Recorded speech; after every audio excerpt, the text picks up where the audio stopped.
Selectman, I'd like Matt to lead us in the Pledge of Allegiance, please. Sure. Keep stumbling with Selectman. Pledge allegiance to the flag of the United States of America and to the republic for which it stands, one nation, under God, indivisible, with liberty and justice for all. Excuse me. Well, I do, after years of selectmen, I'm working diligently to try to remind myself of the select board. So I'll take a motion to approve the minutes of June 1st. I'll make a motion, Mr. Chairman, to approve the minutes of June 1st, 2021. Motion made. Second. And seconded. Are there any comments or modifications to the minutes? All in favor? Aye. Opposed? Hearing none. At this time, we'll accept new public business. If there's anybody here who has business that's not on the agenda before the board tonight, we're happy to hear your concerns. Mr. Bradstreet. Can I say we're working on it and we're done? You know what I was going to say. Bill Bradstreet, town meeting member, precinct 1. Questions, if I could. The pop-up park that's located in the downtown area, nice. The effort is fine there. However, I was disappointed with the picture of an illustration of what it might look like. I'm not sure where a 40 or 50-year-old tree is in the square. It could have been more of the square as it is developed, not what people would like or wish it was starting many years ago. If they could come up with a little better rendition of what is they want to do down there, I'd appreciate it. Sure, I'll ask the town manager to comment under his comments, but I'm unfamiliar with the picture you have and not sure if that wasn't a product of the media as opposed to something we provided. So let's find out. You're Actually, so I don't make people stay the whole time. Mr. Town manager? You're not the first person to reference the rendition, and it was just that. It was a rendition used. We didn't pay to have it designed around the contour. So I think there's been some confusion about the trees and the turf. I did drive through today. I noticed that the lights are going up. And I will provide an update under the manager update, but the supplies that were ordered long ago and on back order are starting to arrive. So we think the stage and the AstroTurf will be in soon. So it will start. It's coming together. Not as fast as we would have liked, but it'll start to come together. We'll take a picture of it when it's done for posterity, and then we can use that instead of the ring. Yep, there you go, Bill. The other thing was, I was told, I don't know if inadvertently, the train station that's on Townsend's property, it's been an object of discussion for a long period of time. I was also led to believe the possibility, because it's taken so long, it might be demolished because of what has or hasn't happened. Does the town have any, or can the town offer any help to see that it isn't destroyed? I know Mr. Trask is adamant about saving it, considering it's the last one that stands in Danvers, finding some way to save it, even if it has to be taken apart, stored, and then rebuilt at some point in the future, some place where it can be viewed and enjoyed by people in Danvers or people who might visit Danvers. Mr. Chairman, can I make a comment? Certainly. Thursday at 4 o'clock, I believe here, the Preservation Commission is going to hear and discuss the demolition permit request by Townsend Oil. Thursday. 4 o'clock. Tomorrow at 4 o'clock, Mr. George and I are going to do a site visit. You don't have access to any money to save it, do you? I didn't hear Don't that. answer that. I didn't hear Don't that, so that's okay. Don't answer that. So just public knowledge, No. it's a public hearing, it's been posted. Okay. And Bill, I think you were in this room with us, I want to say 2016 or 17, when the demolition delay was applied, and the Preservation Commission and local stakeholders I literally exhausted all avenues, resources, grant programs. We had public hearings in this space. We pursued state funding. I can't fathom that the outcome would be any different today, but I think a lot of people put a lot of effort into trying to find a solution like you're describing. To me, it's a tragedy if that's what's going to be the end of it for the town. But anyways, thank you. As long as somebody's trying to work, thank you. Thank you. Is there anyone else with new business they'd like to bring before the board? All right, then we'll move on to the agenda. The board will meet a candidate for the Cable Advisory Committee. Mr. Tom Andrew, would you introduce the subject? Thank you, Mr. Chairman. We have consecutive agenda items tonight pertaining to the Cable Committee. Mark McDermott is here tonight and making his way to the microphone, but while he's approaching, I can note that it is a 9-member committee. We have not had 9 members on that committee in the 7 years that I've worked for the town. In fact, we're down to 3 current members. So with the consideration tonight to appoint Mr. McDermott, we would be at 4. And the next agenda item, which we can speak to momentarily, has to do with the size of the committee itself. But with that, I would defer to our candidate, Mr. McDermott. Good evening. Welcome, Mark. Well, my name is Mark McDermott, and I am the candidate for Cable Commission. You all got my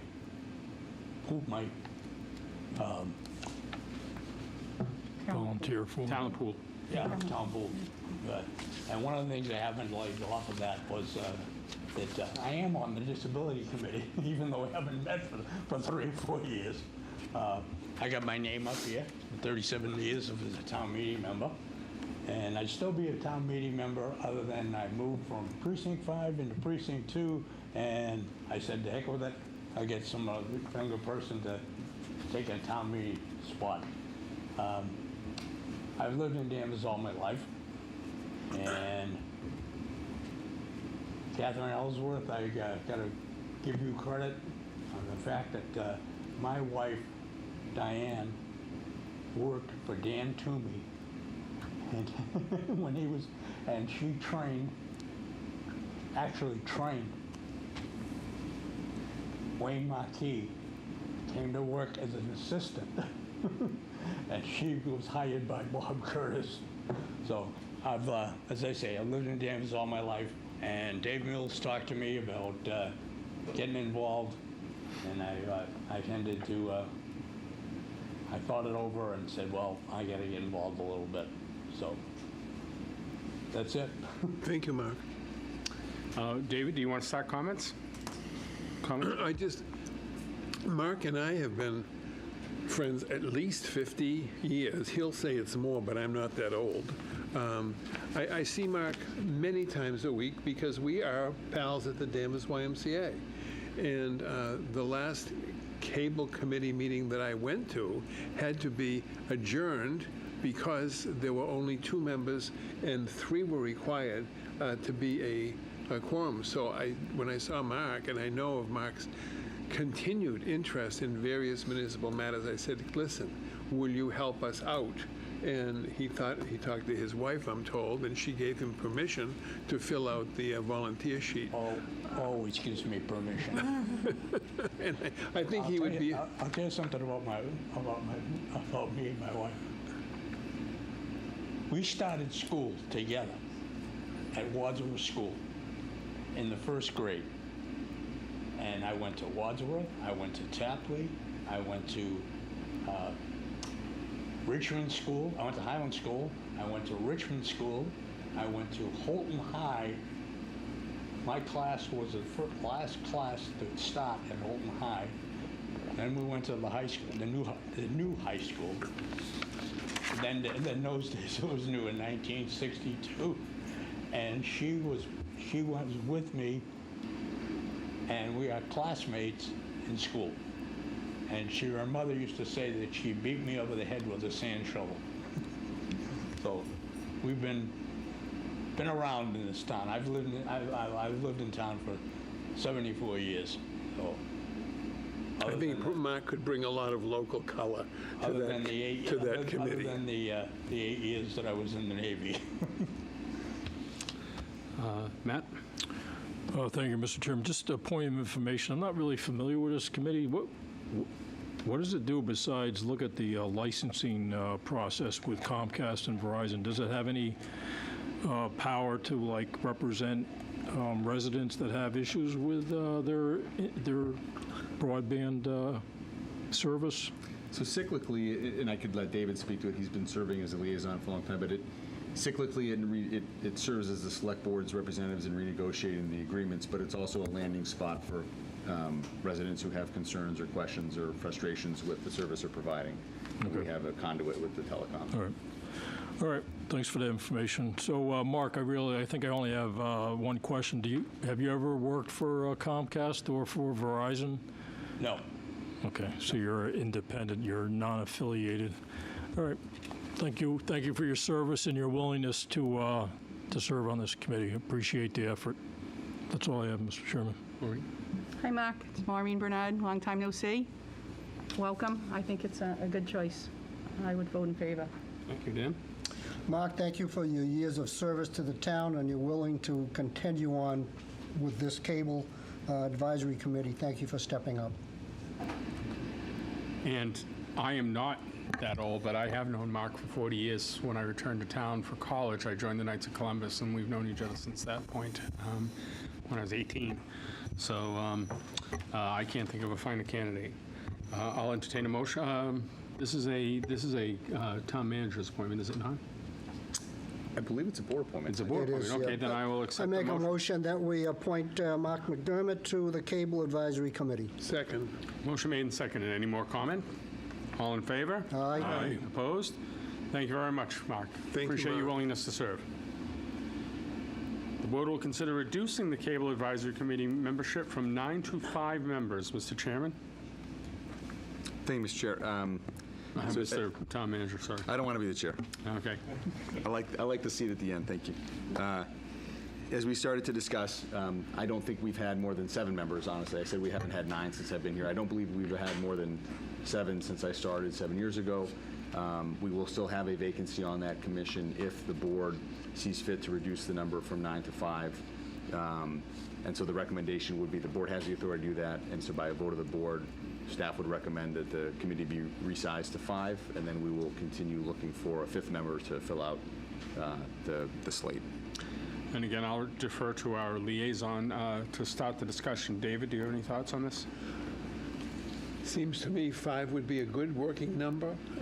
It is not don't listen to me, Mark, it's not a popular committee.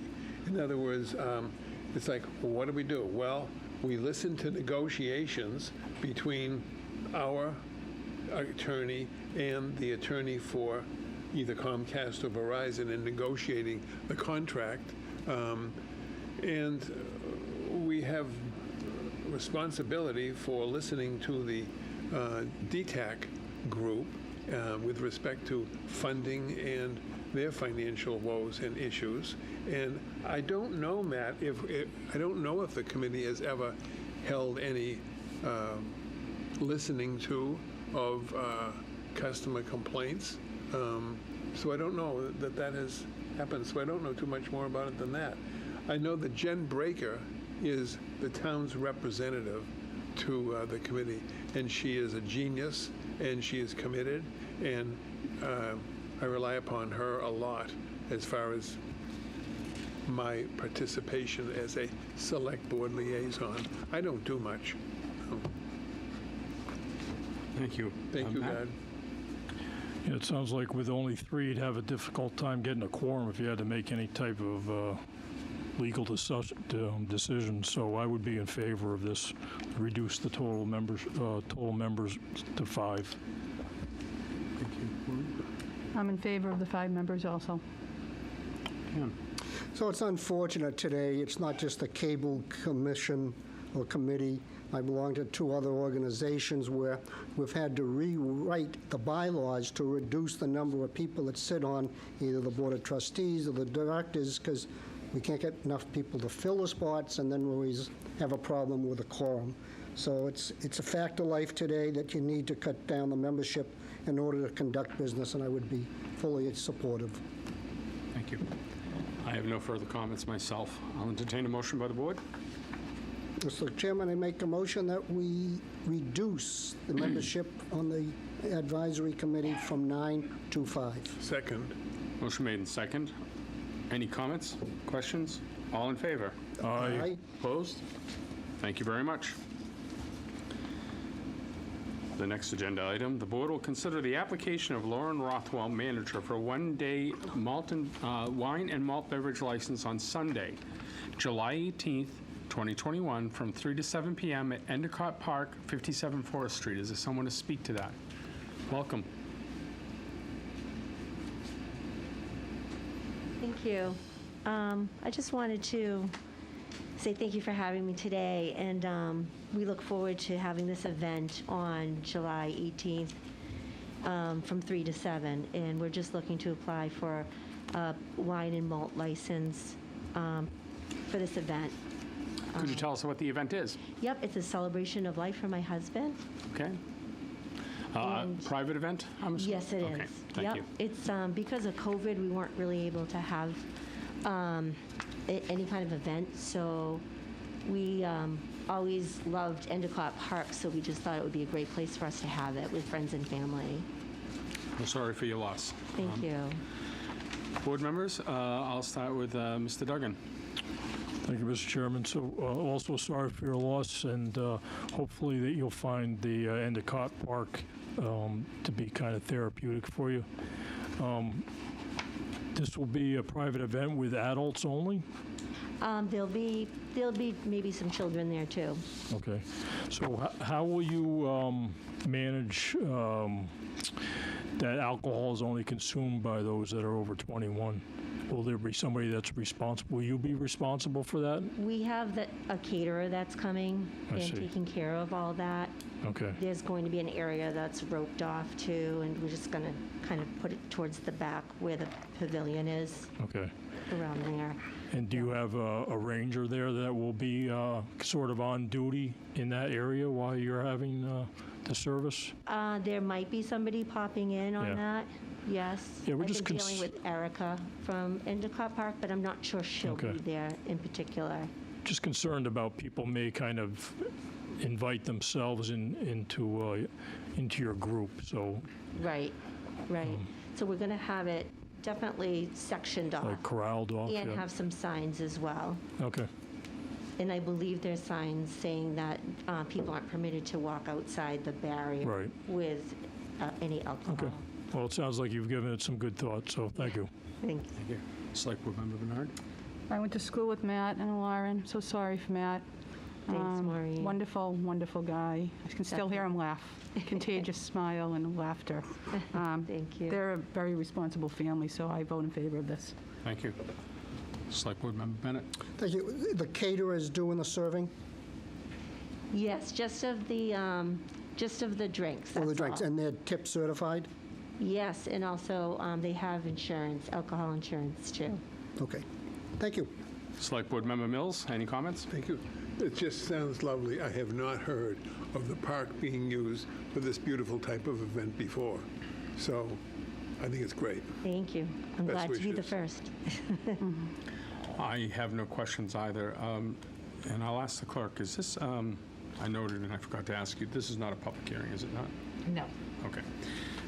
What is the will of the board, please? Mr. Chairman, I make a motion that we approve the application of Lauren Rothwell for a one-day wine and malt beverage license Sunday, July 18th, 3 to 7 at Endicott Park. I have a motion. Second. I have a second.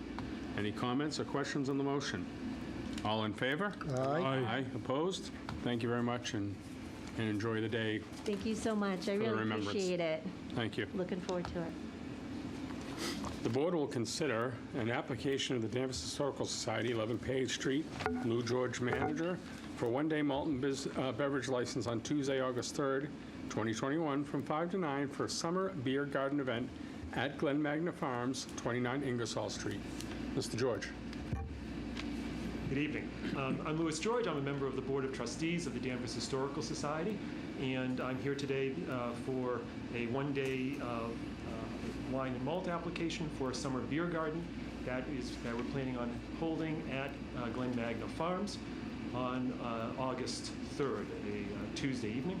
This is actually going to be the first of, we hope to have 3 events later in August 31st, as well as September 21st. However, we're only here tonight for the August 3rd, the August 3rd event. And so we we look forward to having to be a good evening. It's going to be a ticketed event through Eventbrite. People will be there will be a cover charge, as well as we'll have a cash bar, and I'd be happy to. We'll also be having food at the event as well through the caterer at Glen Magna. Vinwood Catering is going to be providing a pretzel wagon that we'll have. So we'll have some food at the event as well, and we hope to have some music too. I mean, this was the sort of thing as we had with COVID this past year. We were not able to have our History Hot Dogs in Harmony, and so we've tried to plan some other events during the course of this summer, as sort of the pandemic restrictions have eased. And so I'd be happy to entertain any questions that the board may have. Thank you. I'll start with Select Board Member Bernard. I think it's a great idea, George. Hey, Mr. George. I vote in favor of it. Thank you. Select Board Member Bennett. So as a member of the Board of Trustees of the Historic Society, and I know all the details, I'll be abstaining, and I have no questions. Thank you. Select Board Member Mills. Louis, how will people know, I mean, how will you be publicizing this so that people will know about the event? Yes, we'll be publicizing it through our, I'm sorry, I should have said also, Laura Silly from the Historical Society is here today as well. And I believe, can you want to say a few words about publication? Sure, we'll be publishing it on our website, social media, newspapers, and we have a handout that we distribute around town. Sure. I'm just, at my age, when people say social media, I think of the Salem News when it used to have 45 pages and Nelson Benton was writing there. So everything that's happening these days on social media, I have to ask people what there is and how I get there, but thank you. And Nora Hooley, who's actually been doing a lot of yeoman's work with respect to the Spirit Garden, she does a lot of the work with respect to social media as well, and she'll also be staffing the event as well. People at my age, just so you'll know, we don't always know what is meant by social media, so just bear with us. Thank you. Select Board Member Duggan. Yes, thank you. For Ms. Silly, can you just explain the purpose of the event? Is this similar to previous years where this was a benefit for some certain, like a restoration project? Yes, it's a fundraiser for the Society and for the National Historic Landmark Derby Summer House. The summer house, okay. And how is the summer house, how is that restoration going? It's going. We have a brand new roof. The exterior's been completely painted. 2 or 3 of the windows have been completely restored by window women of Amesbury. Yep. And we're on schedule to have another couple of windows done. We need to get the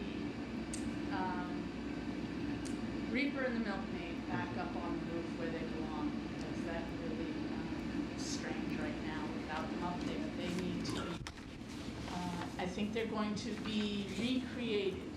We just need the national folks to give us a blessing on what type of material we can use to recreate. Okay. We'll have to be having another fundraiser as well before August 3rd, specifically for the Derby Summer House, and that's called Broadway Returns to Glen Magna Farm. So it's an evening of live music, and song, and merriment, and some refreshments and a cash bar. All right, that's great. By our caterer that carries all the licensing. All right, well, that's great. So I wish you success and great weather, and hopefully you'll have a good turnout. I'm sure people are dying to attend this type of event and enjoy, make kind of a normal summer. So We hope so. yeah, all right. Then I'm all set. Thank you. Thank you. I have no questions. I'm hoping that the Chronicle show helps boost the popularity. It was great. Too short. The only complaint I have is too short. I love to watch the drone go through. That was great. But it was at the beginning, though. It was at the beginning, and a lot of the sort of the social media on it shows the shows the Endicott estate. Sort of that's the photo. Chronicle's PR work has the mansion as their front piece, and all of the other properties that were showcased during Chronicle. When they linked their audience to that video, they see Danvers. That's great. Great. I have no other questions. This is not a public hearing, so I'll entertain a motion by the board. I'll make a motion to accept the application of the Danvers Historical Society for a one-day wine and malt liquor license to be held on Tuesday, August 3rd, 2021. Second. Motion made and seconded. Any other Second. questions or comments? All in favor? Aye. Opposed? And abstained? One. One abstain. Thank you very much. Good luck. Thank you. Thank you. Appreciate it. Agenda item number 7. A public hearing will be held on the application of Barati Inc., doing business as Supreme Roast Beef, 18 Maple Street, Elton Koschel, owner for transfer of common vicular license at that location. Welcome. Good evening. My name is Elson. I just purchased the place on June 1st from the George Metaxarchis. I'm sorry, I might have to ask you to speak up. Oh, yeah, move the microphone a little bit. Thank you. I just purchased this place on June 1st from the George Metaxarchis, and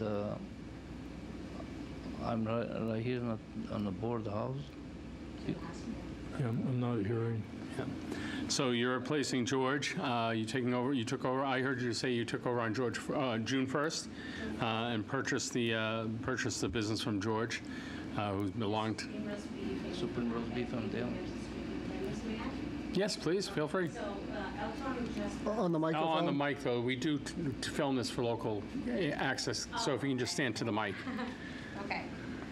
So Elton, he's actually from Albania. He's a U.S. citizen, and he worked at George for several years, so he decided to take over and honor George also to be part of that business. On June 1st, he just mentioned the Supreme Roast Beef, which he called as Barati INC, his hometown in Albania, but is going to be run his business as Supreme because it's an old place, and then we want to keep it as it is.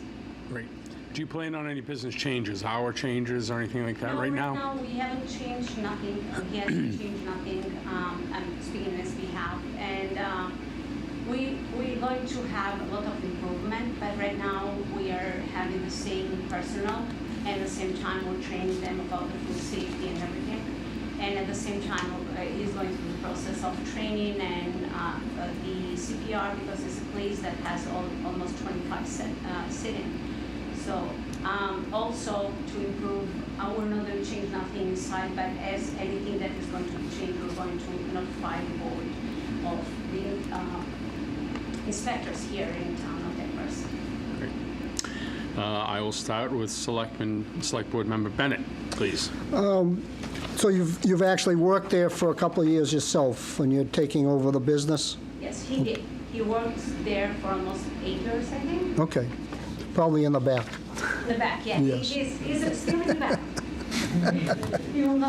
No one brings the food the way that he does, so he's not going to change the position. So Supreme Roast Beef has been a landmark in Danvers for many, many years, and I'm glad to see that you're going to continue with the name and probably most of the same menu items. Yes. Okay. We're not changing the food.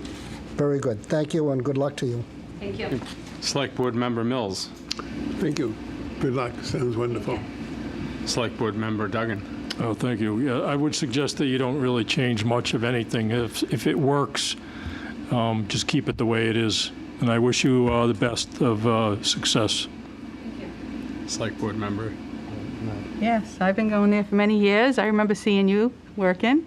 I wish you the best of luck. It's a great landmark, and I wish you much success. Thank you. Thank you. My comments echo the other board members. I remember when it was where it was, then when it was moved after the fire, and then moved back again to the current location. So I've been a long time customer, and look forward to continuing to be. So good luck. This is a public hearing. Is there anyone in the public who'd like to speak to this application? Seeing none? Motion to close public hearing? Made and seconded? Second. All in favor? Aye. Aye. Thank you. I'll entertain a motion on the application. Motion to approve the application as stated in the agenda. Second? Motion made and seconded. Are there any comments or questions on the motion? All in favor? Aye. Aye. Opposed? Thank you very much and good luck. Thank you. Thank you.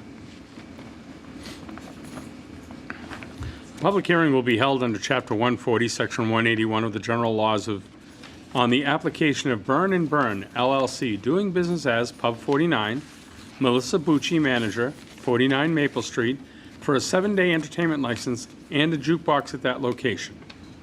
We'll take that subject first and then the next agenda item after. Welcome. Could you introduce yourself, please? I'm Melissa Byrne. Welcome. And could you tell us the intent of the application? Which one, the outside? The first one is 7-day entertainment license and jukebox at the location. Okay, we're looking to get an entertainment license for the jukebox, and the case we want to do one acoustic singer with a guitar. Okay. And trivia. All right. I assume the applications are in order? The paperwork's in order, yes. Thank you very much. I will start with Select Board Member Mills. Now, you're the new owner, Yes. and how long have you owned that place? We purchased it actually last year, but then COVID hit, so we didn't. Yeah. So we opened on March 13th of this year. So you had to close up for, Yeah, All we that bought it time. right. We signed papers, and then COVID hit a week later. oh, what a shame. Well, good luck. Yeah, thank you. Select Board Member Duggan? I don't really have any questions. I did a site visit, so I think this is, hopefully this will draw in customers. That's what we're trying to Trivia do. is a popular activity, and I think having a musician there kind of gives it some, Life. some nice ambiance. So I wish you the success with this Thank effort. you. Thank you. Select Board Member Bernard? I also did a site visit too, and I think it's great. Good luck to you. Thank you. Select Board Member Bennett? Thank you. Evening, Melissa. Do you have beer on tap? Yes. And how is it poured? You have to ask There's that- nothing on your diagram that indicates tap beer. Oh, So I just want to point that out so we have a proper diagram. I see beer cases, the I see ice. The beer tap is above where the glass cabinet is. It says beer case. down in the back left-hand corner. Yes, the right hand. So as we look at this diagram, you're saying see- it's where it says liquor case? The glass cabinet, Yes, which, it's above there, the taps. the glass cabinet. Oh, I see it. Yep, that's where the tap is. This, if the clerk would make note of that, not that they're gonna move it, but just to make sure the diagram is complete. Any other questions? Nope. Could I ask the clerk, does it, on this application, does it indicate the number of performers, or does it have any kind of limitation or restriction? She indicated it would just be one acoustic singer. Okay. Based on the experience here on the board and actually being a patron of the location for previous owners, I'm gonna suggest that we allow up to 2 entertainers without necessarily having it acoustic. I don't want to, it doesn't mention trivia in it, it's hard to do that. If there's a karaoke machine, it's hard to do that and encompass it. So I don't want it to be limited by the wording in the application, provide you with a little more latitude than Yes, that. thank you. If that's something that you would want, I just don't want, it's often hard to fill out these applications and forms and not, without restricting yourself. Right. If we vote on the application as presented, it would be restricted to one person, which didn't include trivia Oh. on your application. So I'd be interested in a motion that indicates So what are we granting above and beyond what they ask? 7 days. Well, it is, the application limits it to 1 acoustic singer. I would suggest we would modify the language to say up to 2 performers. That could be a performer who's doing trivia, that could be a performer who's doing a karaoke host, or it could be 1 or 2, singers. So 2 singers and no trivia? No, I'm saying broaden it so she can have trivia as well. 2 I'm saying singers 2 plu- entertainers. 2 plus trivia? If you Or in would. place of, no, I'm asking Yeah. what you're suggesting. I'm suggesting 2 entertainers would cover that. Okay, so, but there wouldn't be 2 entertainers plus trivia? No. Okay. It would be up to 2 entertainers at any one time. doing whatever they, Whether it be trivia, karaoke, or a singer and a guitar, whatever it is. plus the Plus the coda. Okay, thank you. Thank you. Would that be acceptable Yes. for you? I have an additional question. When we say acoustic, that means no amplifier or microphone? That's, so, being in the business sometimes, acoustic could have an amplifier. They could have a microphone and an amplifier Okay. to get over the crowd noise. Right. So I don't want to, an acoustic guitar is a form of guitar. Yeah, I know that, but Yeah, I just, so, it suggests in my mind that it's just kind of not amplified sound, which would be difficult in that type of environment. Right. So you would kind of want a microphone and a speaker, right? Especially if you're doing trivia, Yeah, or if you're doing karaoke. Yeah, I The would karaoke's expect- about the microphones. yeah, so I would expect that. I wouldn't want to limit it to say that they weren't able to use amplified sound. Like I said, historically, I've seen people fill out the applications, but restrict themselves Yeah, exactly. inadvertently. We don't want to do that. We don't want to have them come back and have to go through this again. So, Right. Yeah, okay. This is a public hearing. Is there anybody in the public who wishes to speak to this application? Seeing none? Motion to close the public hearing? Motion made. Do I have a second? Second. And a second? All in favor? Aye. Aye. Opposed? If I may, I'm sorry for interrupting. I'm just thinking, we've gone from 1 to 2 singers, and now we have microphones and amplifiers. Can we require that the doors remain shut, except for egress and access? You may make any part of your motion if you'd like, and I think that's perfectly understandable. Yeah, just, it's not like there's a lot of neighbors down there, but I wouldn't really want the doors left open on a nice balmy evening and Sure. loud noises, because then, like you said, overcoming the din of the crowd. Okay. Certainly. I'll entertain a motion on this application. All right, Mr. Chairman, I make a motion that we approve the, where are we, Chapter 140, Section 181 of the general laws on the application of Burn and Burn LLC, DBA Pub 49, Melissa Bucci, for a 7-day entertainment license jukebox for up to 2 entertainers with the doors to remain closed. I have a motion. Do I have a second? Second. Motion's made and seconded. Is there any discussion on the motion? All those in favor? Aye. Opposed? Thank you very much. Good luck. If you'd like to remain for the next agenda item, the board is in receipt of an application by Burn and Burn LLC, doing business as Pub 49, Melissa Bucci, manager, 49 Maple Street, for a temporary outdoor dining in accordance to Chapter 20 of the Acts of 2021. As you recall, at our June meeting, we retained the control of hearing these applications. We had provided that opportunity to the planning departments and the town administration during COVID. Now that we're back in full session, it was determined the board would be making those, hearing these applications and acting on them accordingly. Mr. Town Manager, if you can remind us, this is a temporary provision by the governor, is it not? The governor extended the approval processes for some of these. So outdoor dining is permitted in zoning. It requires coming before this board. One of the processes that remains amended until, I believe, next April now, is the timing with the ABCC in terms of approving these. So once the local board blesses the outdoor dining, it'll go to the ABCC on the sort of the amended process as we've been doing for the past year. Thank you very much. And to you, Madam Clerk, I assume all the paperwork's in order. Yes, the building inspector has just asked that once they set up, that he come and inspect before they actually use the facility. Thank you. Would you like to describe what you'd like to do, please? We're kind of placing it at like 9 Elm, just, you come out the door, and then 2 tables on one side, and then 2 tables on the other side. Small tables, 4 small tables and 8 chairs. And we're gonna have a barrier around them, a rope with flower pots. And the board did receive a plot plan that you provided, and I thank you for it. I will start the discussion with Select Board Member Duggan.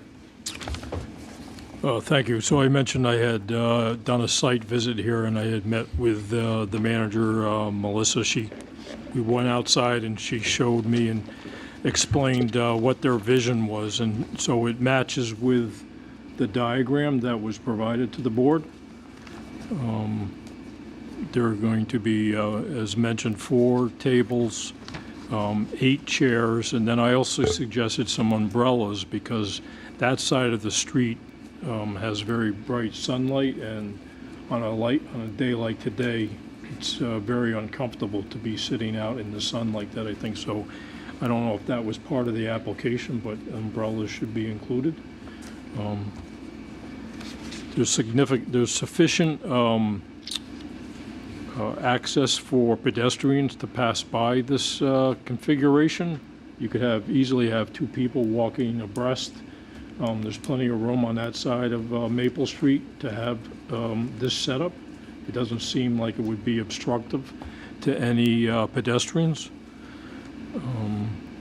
I did ask about amplified music, if there was a plan to have speakers outside, and they said that that was not being considered, so no outdoor music.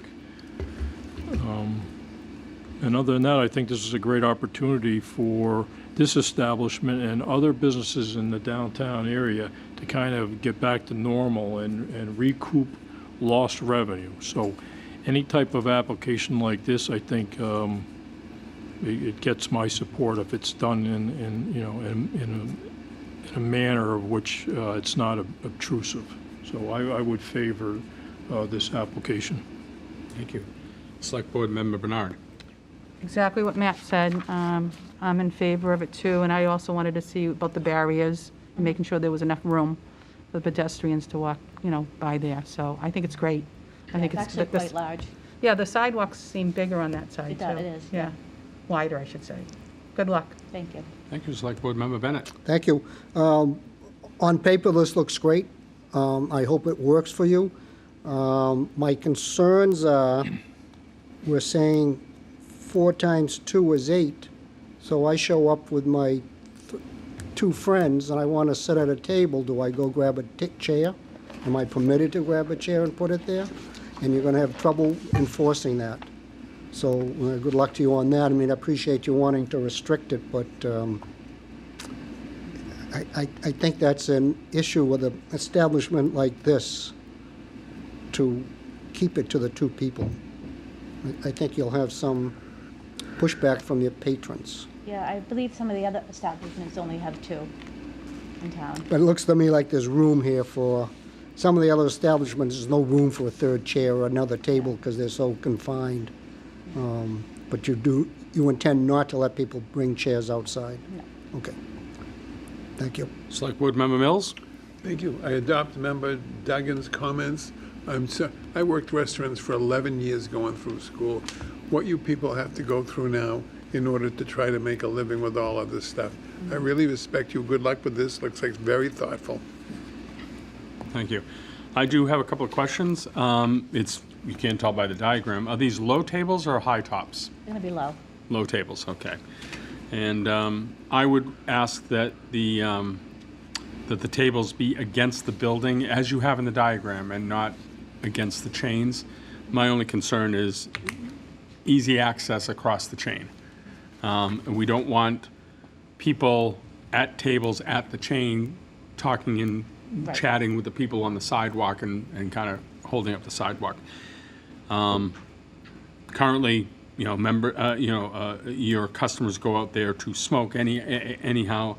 I don't presume that, and I don't know about whether this is even an ABCC issue, does extending outside dining extend the indoor restrictions on things like smoking? Do you know? I don't know. Okay. I can check. All right. But other than that, and to remind the public and the board members already know, the windows that are part of the establishment are fixed. They don't open like in other locations. So there won't be any inside to outside crosstalk either. So with that, I'm fine with this. Mr. Chairman, is there a Yes. reason this is not a public hearing? I'm unclear. It is a ABCC condition. I will entertain public comment, just for the sake of Thank you. consistency. So I will open this up to public comment. Sir, Mr. Bradstreet, if you'd like to comment on the application, please. The Bradstreet Town Meeting Member, Precinct 1. My thought was if they put postings out on the limits, it might make it easier for them to defend their position. I mean, if you have a crowd of 12 people come up and it's clearly posted, the limits, it's a benefit to them. Just a thought that they want the business, they want it to succeed. They don't want people, a large crowd, ruining what they're trying to do. And to me, a sign that clearly states the limits. They can point to it, and that's what we're limited to because that's what the town has agreed that we should. Just a thought. And to expand on that, Mr. Bradstreet, it's a good idea. I might suggest it might be a please wait to be seated situation, as opposed to when you walk into the current establishment, you can basically pick any empty chair or table. That allows the person seating them to control and say, no, you can't have 12 people in this area as much as you would like. I'm not suggesting covering the area with signs. Nope. Just appropriate ones to protect their business. And again, that's... I see the applicants nodding, and I presume that they'll take your consideration, your thoughts into consideration. Thank you. Thank you. Thank you. Is there any other public comment? Mr. George? Louis George, Town Meeting Member, Precinct 1.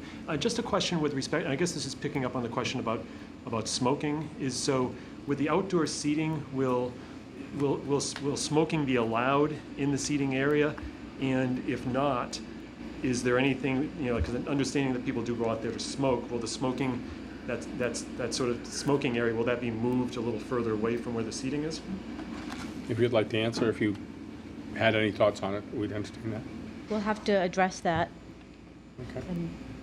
Great, thank you. Is there any other public comment? Hearing none, and where we didn't actually have a public hearing section, I won't ask for a motion to close the public hearing section.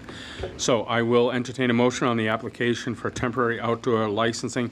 I would ask the town clerk, what is the timing of this? When would this temporary outdoor end? The governor has extended to April 1. Till April 1, thank you. 2022, Okay, as so of today. I would entertain a motion and ask that it be tied to any extension the governor may make in the future, so that the applicant wouldn't have to come back, but tie the end date directly to the governor's ordinances. Well, if I may, Mr. Question, are we going to look at our zoning to allow for outdoor seating after the governor's lifts his ban or extension, so that we can allow restaurants to continue? There's nothing in the zoning, I won't speak to zoning townwide, but in the area we're talking about, there's nothing in there that explicitly prohibits what's happening. Staff is looking at what has worked with the flexibility provided, and we will be incorporating some recommendations for the board to think about as we prepare for the November town meeting. Great, good, thank you. Thank you. Yeah, and I just wanted to frame guardrails around that, and if they come back after the governor's ordinance ends, we can reconsider reapplication or continuation as a board. It would be my preference, but I'll leave it to the person who makes the motion to word it the way they want. I'll entertain a motion on this subject. So I'll make a motion that we approve the application of Burn and Burn LLC, DBA Pub 49, Melissa Bucci, manager, for temporary outdoor dining in accordance with Chapter 20, as per the diagram presented. I have a motion. Do I have a second? Second.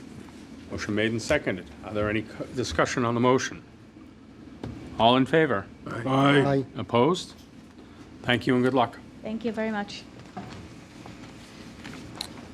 All right, moving on to agenda item number 10. A public hearing will be held under Chapter 140, Section 181 of the General Laws of the application of GMRI, Inc., doing business as Olive Garden Italian Restaurant, Charisse Schreibner, for a manager for change of management at that location. Is there someone to speak to that? Welcome. You were so close, by the way. So it's Was I? Charisse Schreiber. Schreiber. You were very close.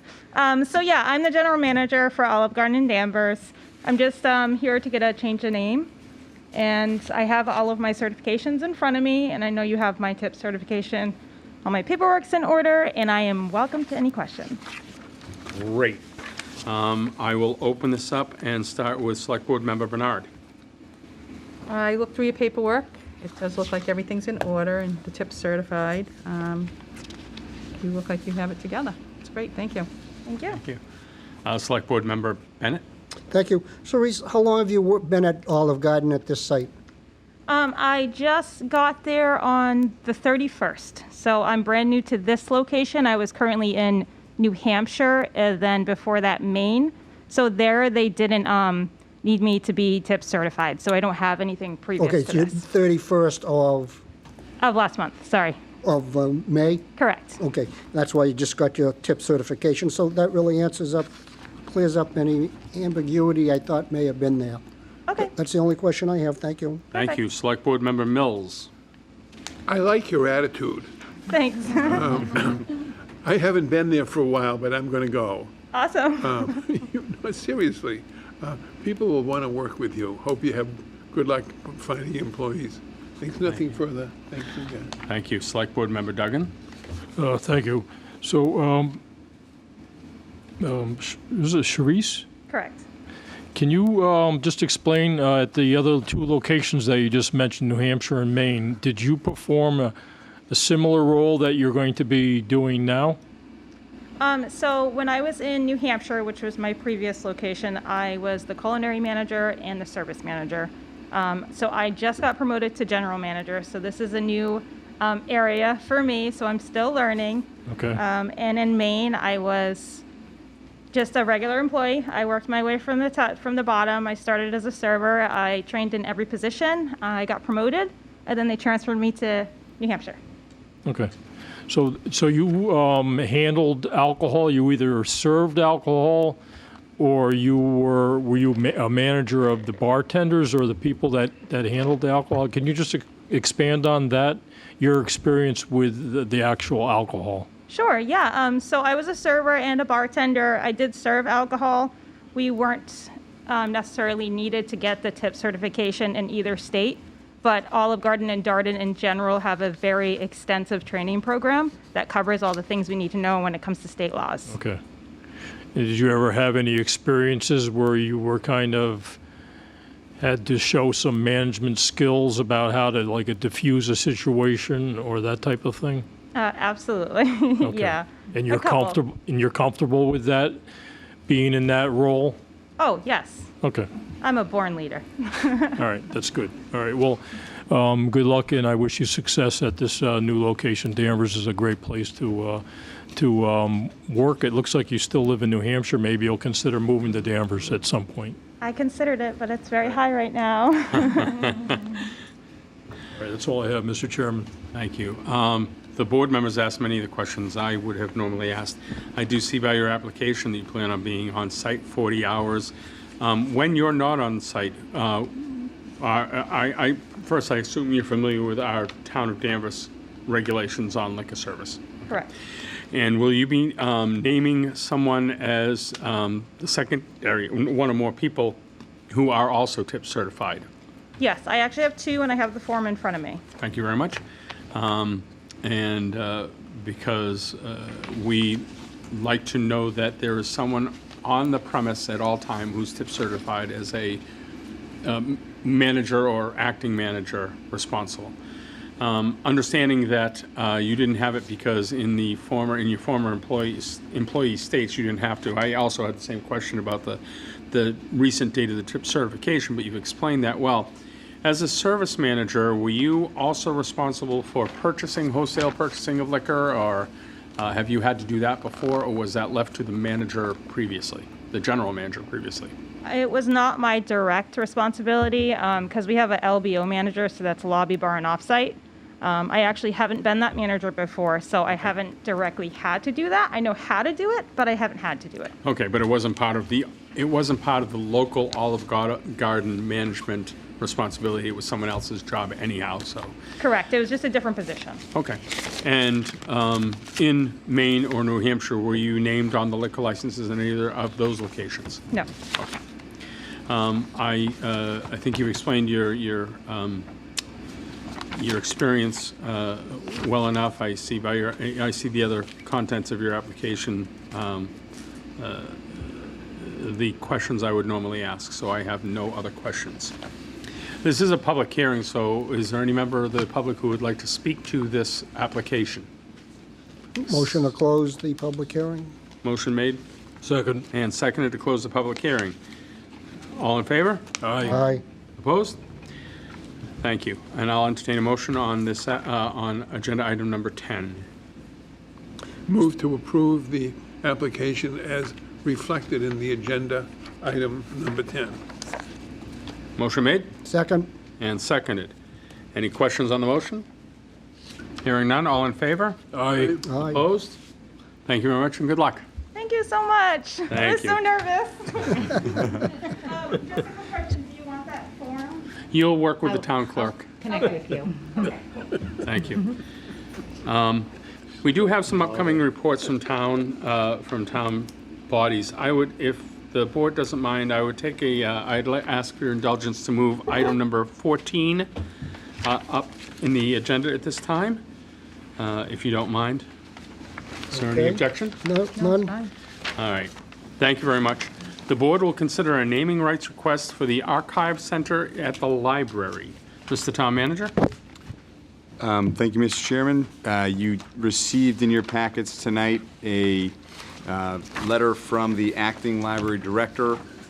At our last meeting, the select board received an application to consider naming the Archival Center at the library after Richard B. Trask, and this board asked the library trustees to discuss and report back. I know, Mr. Chairman, you had an opportunity to attend their meeting, but they were supportive of the concept. So it is up to this board to determine how they wish to proceed and act on the application for naming opportunity there. Thank you very much. I'll open it up to a board comment. I'll start with Select Board Member Bennett. Thank you. I certainly think this recommendation is well worthy. It'd be great to recognize Richard for his many years of service in the center. I'm just reading a plaque and etched glass on the entrance door naming it the Richard B. Trask Archival Center. I think that's appropriate. I don't know what other language you'd be adding in there, but I'm sure we can come up with something considering his many years of service and dedication to the history of the town. I think this is a no-brainer, Mr. Trask, and thank you for bringing it to our attention. Thank you. Select Board Member Mills. I'm absolutely in favor of this. It also reminds me, Louis George is in the room. I think that it was his father's leadership that established an archival center in Danvers, and indeed, Richard may have been a student of Dr. George, and was a great combination, and it's a tribute to not just Richard Trask and his family and people around him, but also to Louis's father, who added so much to this town, but especially to the preservation of our history. This is a wonderful idea, and I'm glad that it's before us. Thank you. Select Board Member Duggan. Oh, thank you.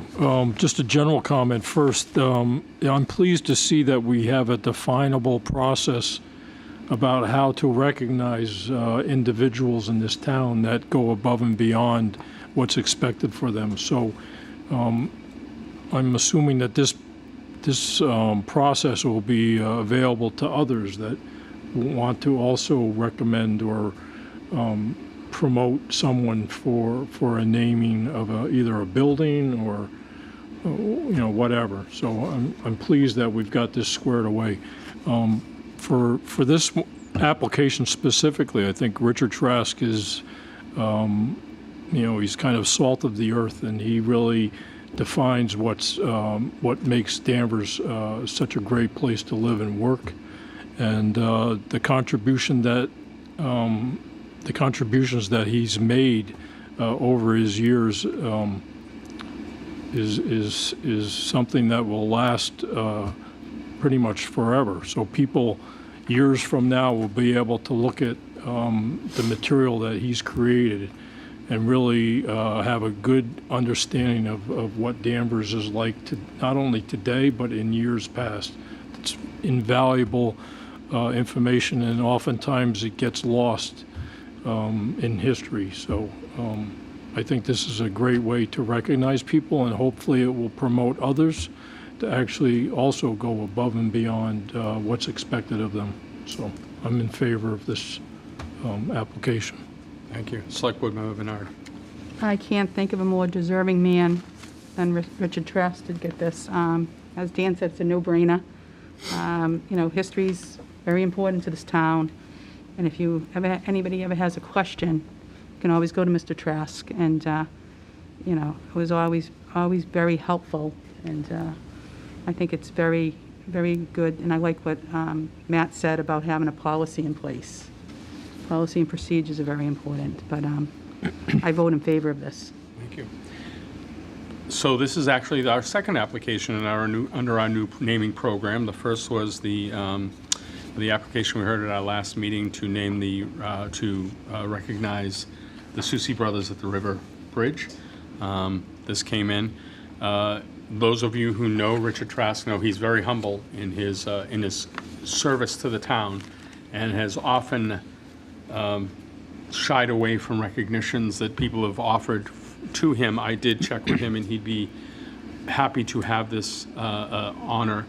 He has made sure that I know it should not be the Richard B. Trask Archival Center, but the Richard B. Trask Danvers Archival Center. He feels very strongly that it is a gem of Danvers, of the town of Danvers. He appreciates everybody's support, including former selectmen who saw his vision and, along with the library trustees, made it come to fruition. It is a world-class archival center. He and the archival center are the stewards of North Shore history, not just Danvers history. There's artifacts in there that you wouldn't believe, and he is the place to go when anybody has questions on obviously the witch hysteria. As part of our history, but anything about Danvers, he's always accepting photographs, pictures, artifacts, documents, anything you might have reflective of Danvers and Old Salem Village that speak to our town's history. He's more than willing. So as you're cleaning out an attic, if something, if you're downsizing, please, he's happy to take any of these. He is also someone who scours the internet for artifacts relating to the area. He was rather dismayed that he could not afford to buy the recent Holton cache of documents that went up for auction recently. They sold for an astronomical amount of money, one that he couldn't find the budget for. The commemorative plaque cost will be borne by the family, and we'll work with his daughter, Richard, and close family members to come up with wording that's acceptable to the town for a plaque. He has thought that there is a transom above the window he felt would be the appropriate place if we had etched glass. And I can speak on his behalf and say he thanks you all for the kind words that both the library trustees offered in their meeting and that you've offered here tonight. Mr. Town Manager, under this new policy, do we vote on these applications? We do, and with respect to the Susi Family Bridge, the board approved the application and then asked the applicant to come back with a final design. So I think that would be an appropriate motion tonight to approve the concept and come back with the language and the final design and location for the honor. Thank you. I'll accept a motion. Second? No, I'll accept someone making a motion. Oh, I'm sorry. Go ahead, I'll Maureen. make the motion then. I will make the motion for the naming rights request for the Archive Center at the library for Richard Trask. I have a motion. A second with the caveat that they come back with the finished product before it goes up, Thank you. or a sketch of it. Are you amenable to the changed? Yeah, okay. Motion is made and seconded. Is there any other comment? All in favor? Aye. Opposed? Thank you very much. We'll return to agenda item number 11. The board will hear a report of the Town Climate Action Plan, which seems timely given our heat wave. Yeah. So we have two experts in the house tonight. Clint Allen is our Assistant Utility Director, and he's joined by Jeffrey Ellie, our Energy Resources Manager. And this is a topic that this board started discussing actually several years ago. Select Board Member Bennett brought it up as a concept. And at the time, we were starting the MVP program, the Municipal Vulnerability Preparedness Program. We used a grant from the state to develop that plan and work through a charrette and public workshop process, actually in the basement of the library. Many of the folks in this room participated in that process. And we are, I think, ready to take the great leap forward. And without summarizing the memo that they put together, I'd like to turn it over to Jeffrey and Clint to explain to the board what they see as the opportunity and to get some feedback from the board on how they'd like to proceed. Thank you, Steve. Clint Allen, Assistant Utility Director.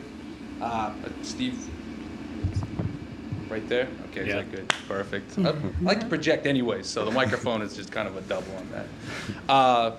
No, yeah, Steve gave a very good summary of kind of where we're at. We met a few weeks ago. Town manager was brought up that this was something a couple years ago that was the board showed interest in. There was a lot of questions. Does the town have a climate action plan? Are we a green community? What are we doing for efficiency programs? What are we looking at renewable energy?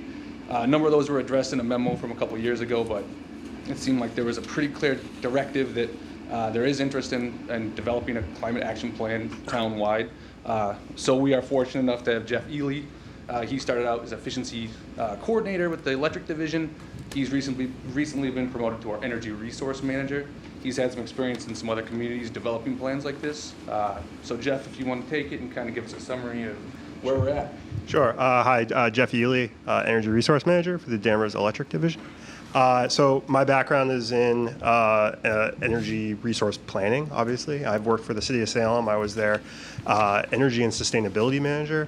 I've worked for National Grid as energy distribution data analyst, and now I work for the Danvers Electric Division, previously as the energy efficiency coordinator, and now energy resource manager. And Steve asked me to look at climate action plans, whether it would be worth pursuing a plan and start forming a steering committee to kind of put together how we would move forward with that plan.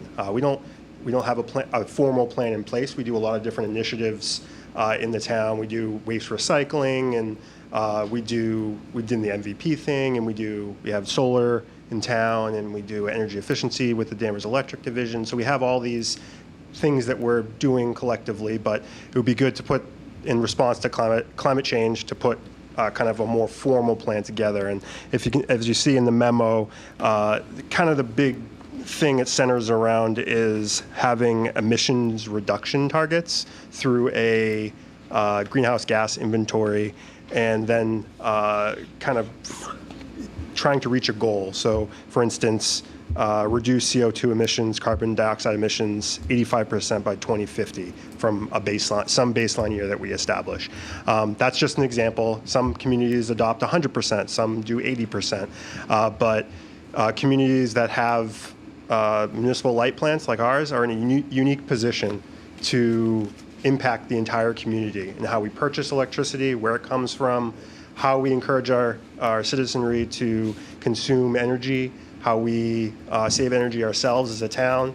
So these plans encompass a community-wide effort. And so any of these plans would involve members of the board, members of the town, police, fire, engineering, the public, whoever wants to be involved, businesses, industry. The municipal electric plant plays a huge part because we're put in a position where we can choose where our electricity is coming from. And so we come before you to get some feedback and kind of some direction of how we want to move forward with this plan. A lot of times what ends up happening is a steering committee of town employees is put together, engineering, planning, conservation, electric, recycling, and we kind of we come together, and a lot of the times what ends up happening is you go to a request for qualifications for a consultant, and they come in and they help us formulate that plan. We haven't gone down that path. We are anticipating that that's perhaps where we'll go, but this is really, we wanted to start off here and hear feedback from you guys and maybe from the public, and think that's a worthwhile endeavor, obviously, and take any questions that you may have. Thank you. As a select board member, we all have different things that we have focus and in deep interest in, and so I know this has been one for a select board member, Bennett, for a while, so I'd like to start comments with him. Thank you, Chairman Trask. Jeffrey, I'm glad you're coming here before us to talk about your thoughts and how you foresee this to move. My comment is this really is not a climate action plan as presented in the agenda. What you're doing is recommending that you form an initial steering committee to look at greenhouse gas emissions, pollution, reducing, reusing, recycling, all the things that we need to be paying attention to in our climate and in our environment. I look forward to setting up a steering committee and put together an action plan that we can actually do something. Right now, we're just talking about it. I want to see action before I'm off this board. For sure. There's a lot to do. Greenhouse gas emissions are terrible. The idea of replacing all our gas vehicles with electric is not feasible. We don't have the energy, the capacity to switch from one to the other. So we need to find some way to reduce gas emissions, gas automobiles, increase electricity, more charging stations, not more gas stations. So there's a lot of work to be done, and I hope that you folks can really be aggressive. Time's running out. 107 in Seattle. The temperatures, lack of water in the west is terrible. I was going to move to Arizona, but they have no water, so I'm not going to do that. Yeah, good idea. So, but seriously, I hope that you will, and I think you will. I think you will take it serious, and I hope that you can put together a steering committee of thoughtful people, give us a path forwards. Those are my comments. Thank you. Thank you. Select Board Member Mills. This sounds wonderful, and thank you, Dan, for your history with this. Very well presented, Jeffrey. The concern I have is now a potential sustainability consultant.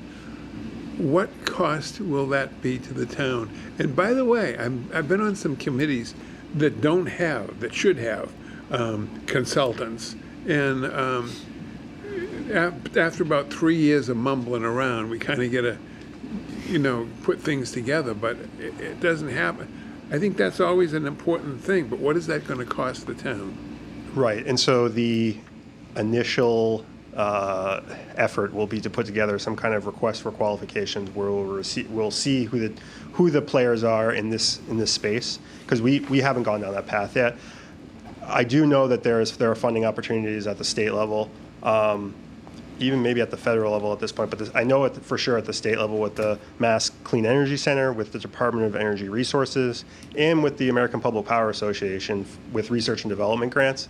So there are funding opportunities that we can definitely tap into, but we first need to get the steering committee together and really figure out what the goal is and what we need to include in that RFQ, and then we'll receive. Maybe there are people, I'm on 2 commissions now.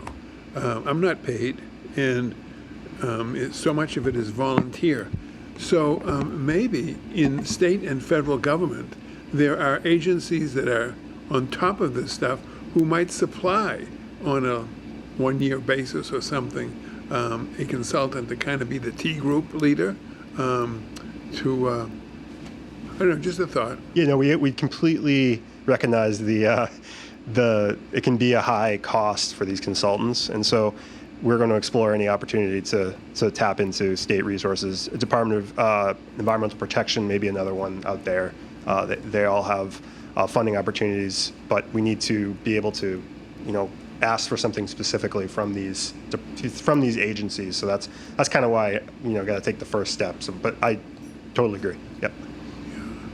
There may be some people in state and federal service now that would be thrilled to be part of something, nuts and bolts of a group of energetic. I think most of our employees are very energetic, and the ones that are appointed here. In any event, thank you. That's it. Thank you, Dan. Thank you. Select Board Member Duggan. Thank you, Mr. Chairman. I see this as like a kind of a kickoff action plan where you kind of define the boundaries within the town, different departments kind of consolidating your thoughts on how to move forward. So I wouldn't expect that you would have a consultant right off the bat, but you need to start somewhere so you can kind of get the low-hanging fruit first, define them, come up with a plan that you can actually hold in your hand and share with others. But I think down the road, this will become a requirement from the federal government because there's not one big, huge action that the feds can do to suddenly mitigate the climate change that we're experiencing, or that will see bigger impacts going down the road. So every single town, city and town will have to come up with a plan like this. This is where you get like strength in numbers to really make a definable difference, is to have everyone collectively work together, not just in the U.S., but around the world. So I think this is a great start. I think you have the right idea going down this path, and I look forward to seeing something that you can share with us, next year or two, or whatever your goal is, to have something that's kind of tangible for the community, to kind of get buy-in. So once you have something you can share with people and be excited about it, I think you'll see people wanting to be involved with it. So thank you for this effort. I appreciate it. Thank you. Thank you. Select Board Member Bernard. Hi. I think this memo was great. From a scientist, engineer, and family, I love this stuff. I think it's a hot topic. It is baby steps. I love how you're giving us the idea of where you're going to go, start here to go here. I love the improving the health, the fossil fuels. And I do like the idea, too, of the steering committee. And I think it's good that you have a bunch of different people from the different groups within town, outside of town, within the town hall, citizens. Maybe Nova would want to go on it or something. And then I think it's great. I'm looking forward to it. I think you're doing a great job. Thank you. Thank you. Thank you. I'm excited that you're taking a leadership role in this, Jeffrey. As someone who served on the Municipal Light Board before I became a selectman, I was well aware of the purchase power contracts we had. And I've been pleased that Danvers has been slowly working away from the fossil fuel and nuclear-based plants to more sustainable plants. And I think that people don't realize the enterprise organizations we have in town allow us to wield a lot of direction and power towards this goal. Water and sewer can work on more mitigation plans to prevent the loss of water and sewer through underground piping, metering, things of that nature. And even encourage in some places, if you want an outdoor, if you can do outdoor sprinkling, to encourage a dry point well or some other effort to relieve the pressure on and the limitations we have on water draw from the Essex River.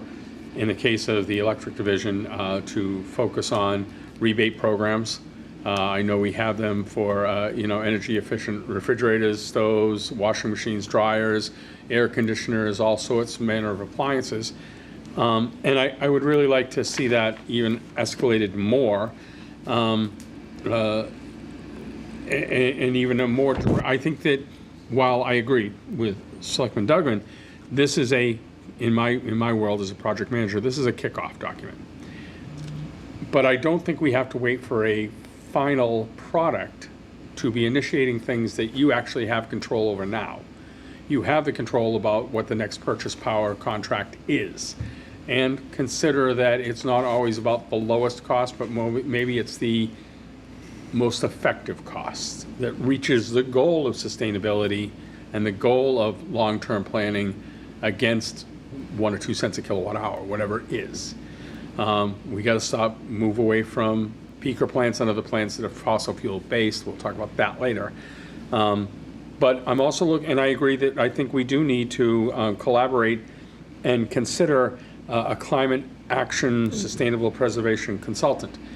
But I'm also thinking that we've had communities around us who've actually already taken bold steps. The city of Beverly.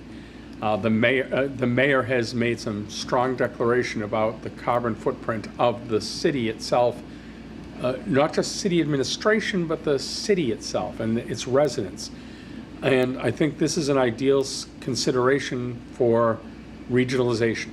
We don't have to reinvent the wheel. We don't have to go down the path ourselves and learn everything new. I don't know that we can't work on some of these grants and pony up with Beverly, Hamilton, Wenham, some of the communities that may not have the resources to go after this, who would want to engage in this kind of thoughtful planning. So if Hamilton and Wenham don't have the resources to go out for that grant themselves and do that, maybe we can work in a regional manner that helps all of us.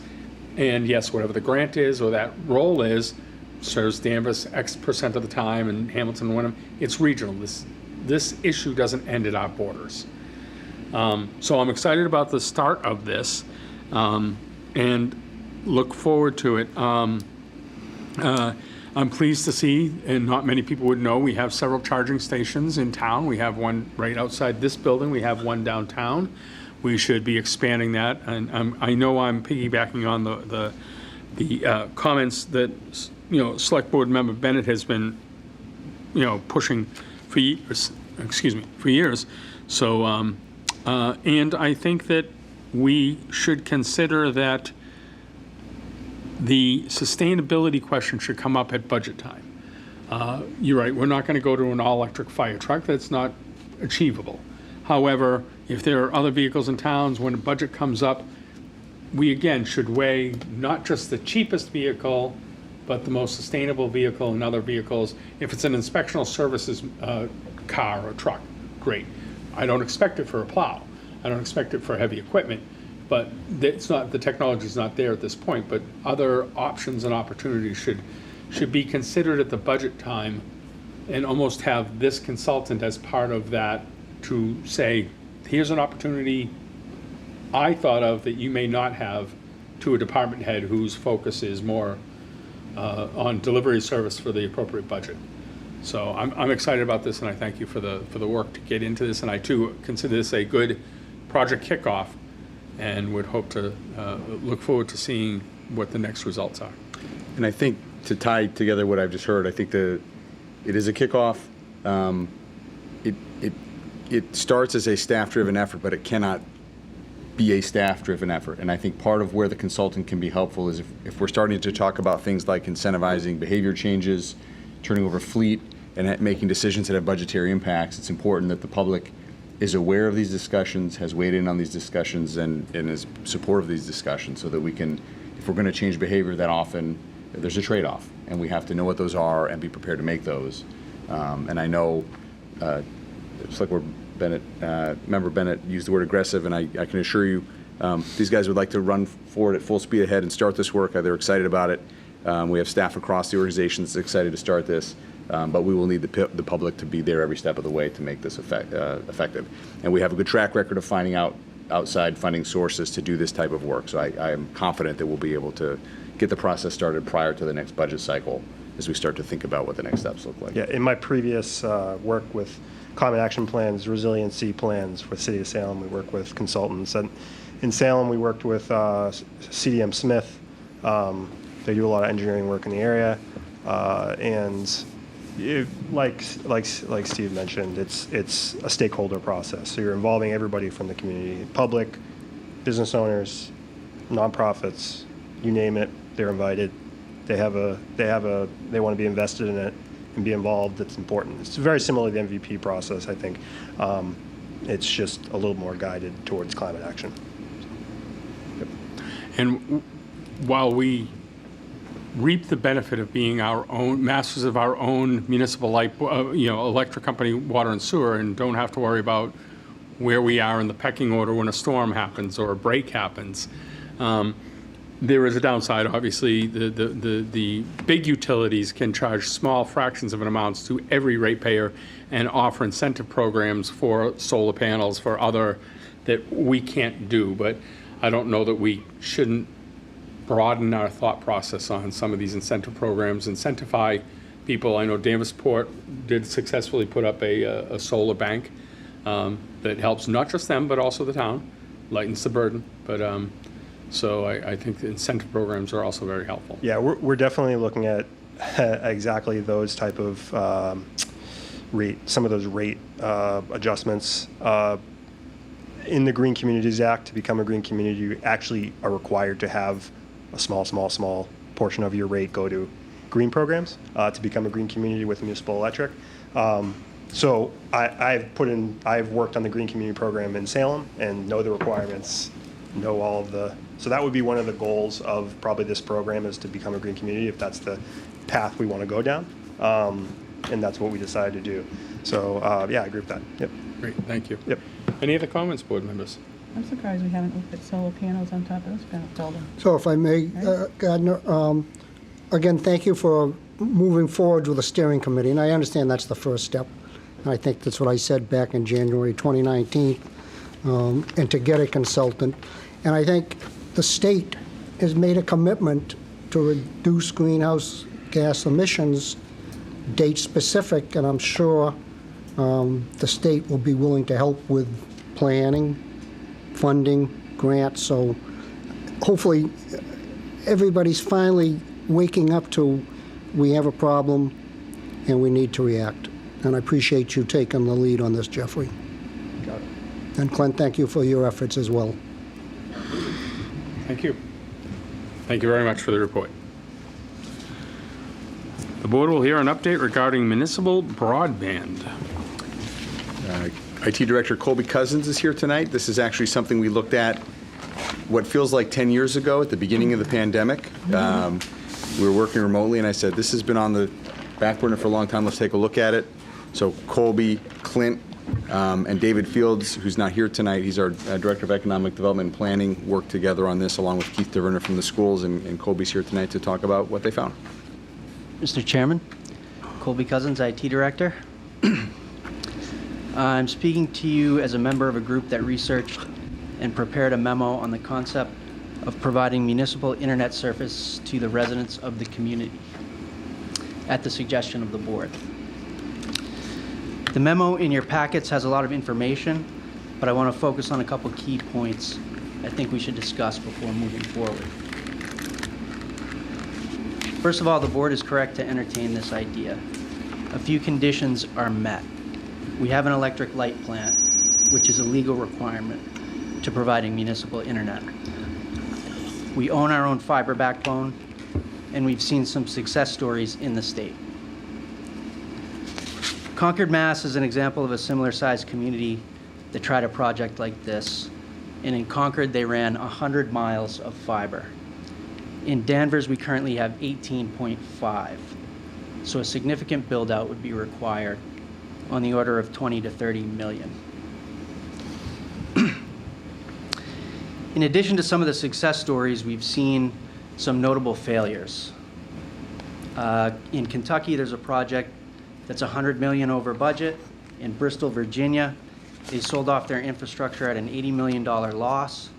In Groton, Connecticut, a $30 million loss. In Burlington, Vermont, the city's credit rating was downgraded several times, and the Mass Broadband Initiative experienced a bankruptcy before it was able to support itself. We found that the failures commonly fail to effectively capture enough of the market to support the financing costs of the project. We also found that the success stories have a common theme, and that's unequitable access. a customer base with little to no options for high-speed internet. Our biggest barrier to entry in Danvers is existing equitable access. We have Comcast and Verizon, and they supply over 98% of the households in Danvers. So there's competition and significant market adoption. We have internal survey data from Danvers Public Schools during COVID that indicates an 84% satisfaction rate with current internet service.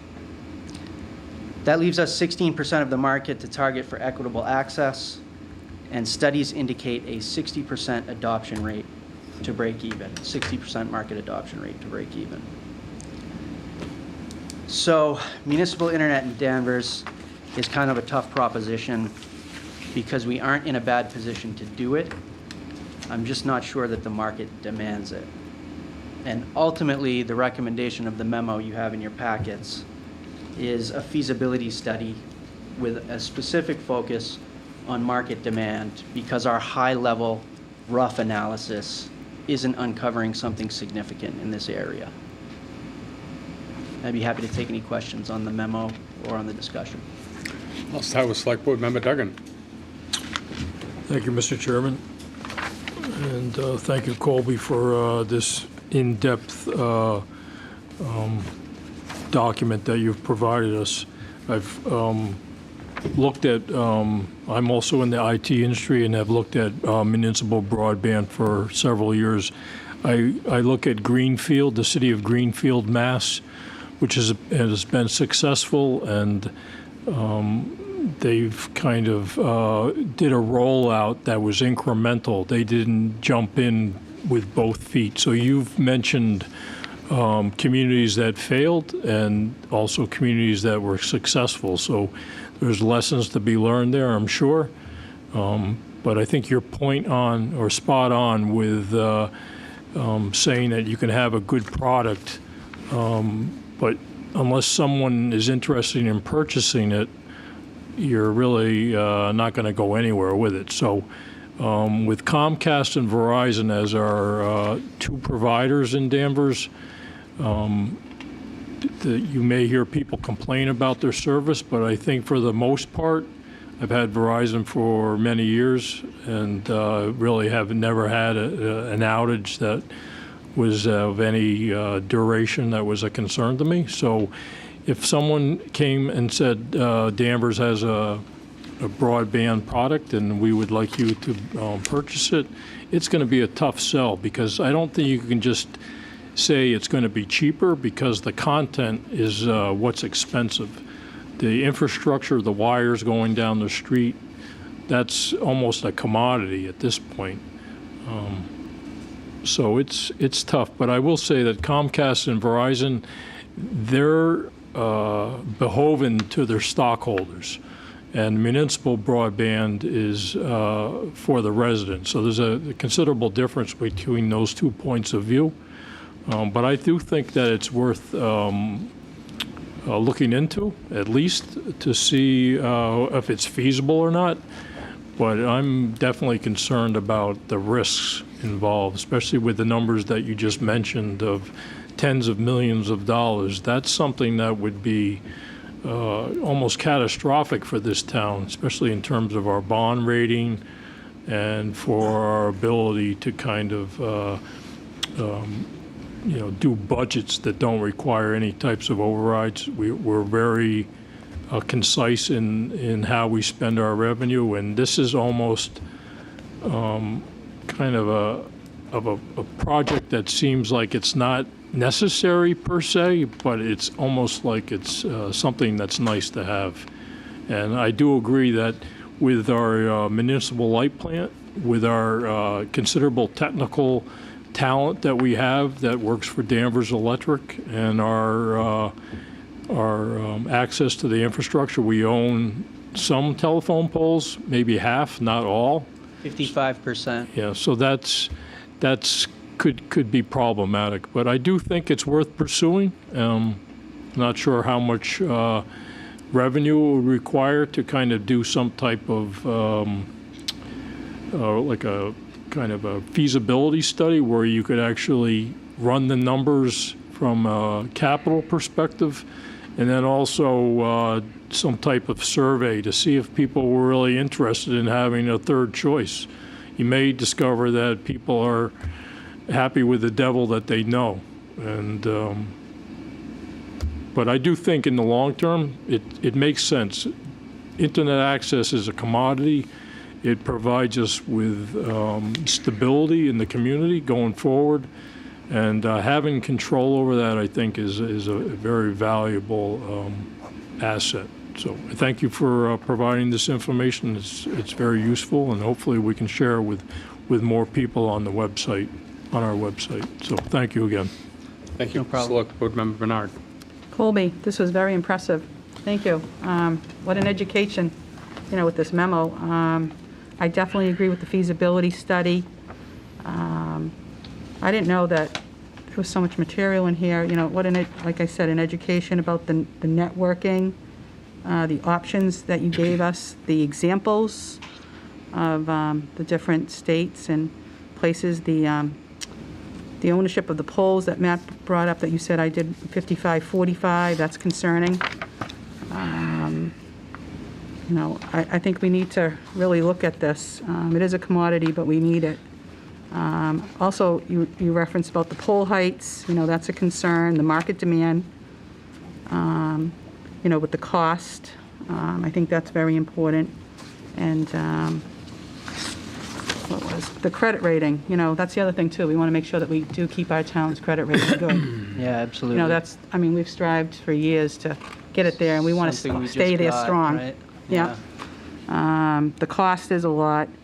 I like the examples, the Burlington, and you're right. It's shareholders to turn a profit with these Comcast and Verizon. But excellent read and very informative, and quite an education to me. Thank you very much. Thank you. Select Board Member Bennett. Thank you. Colby, thank you for the work that have done on this, the research, the fact-finding. But I think your first paragraph, second sentence, which says, in summary, this task force does not strongly recommend pursuit of municipal broadband network at this time. And I think I would not support any further efforts at this time until you see the market change, Verizon or Comcast make any dramatic changes.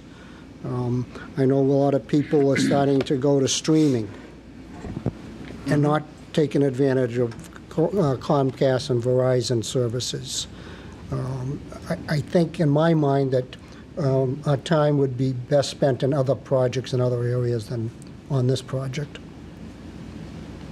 Thank you. Select Board Member Mills. I think I agree with Dan, because it doesn't seem, and I don't want to put you on the spot, Colby, nice job of trying to make this understandable for me, for us. But you're not in favor of going forward with this, and because I don't detect any enthusiasm. And the other thing that I don't,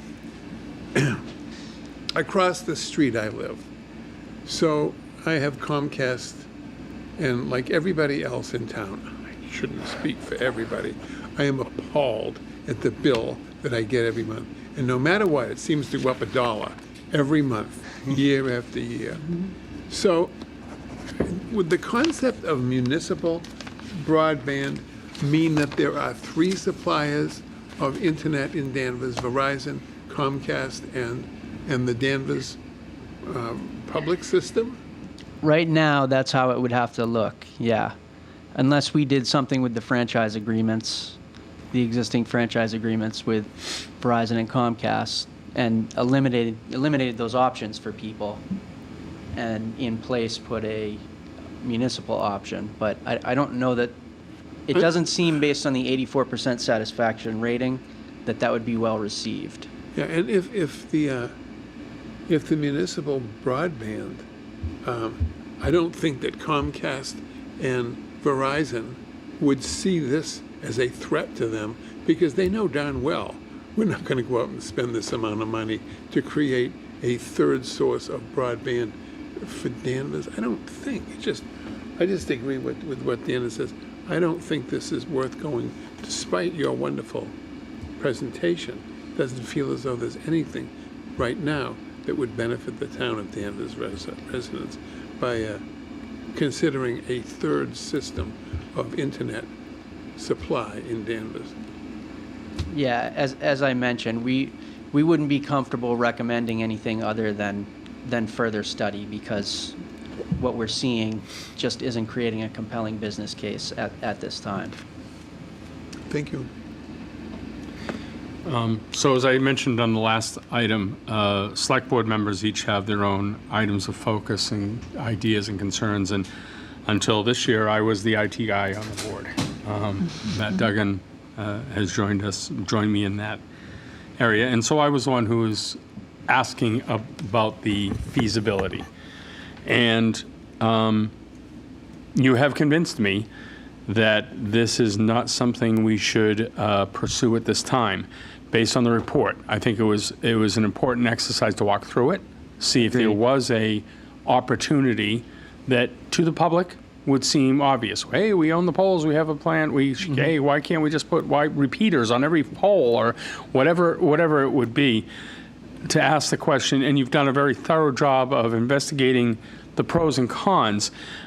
This isn't a technical POC. I'm certain that we could solve the technical issues relating to providing broadband.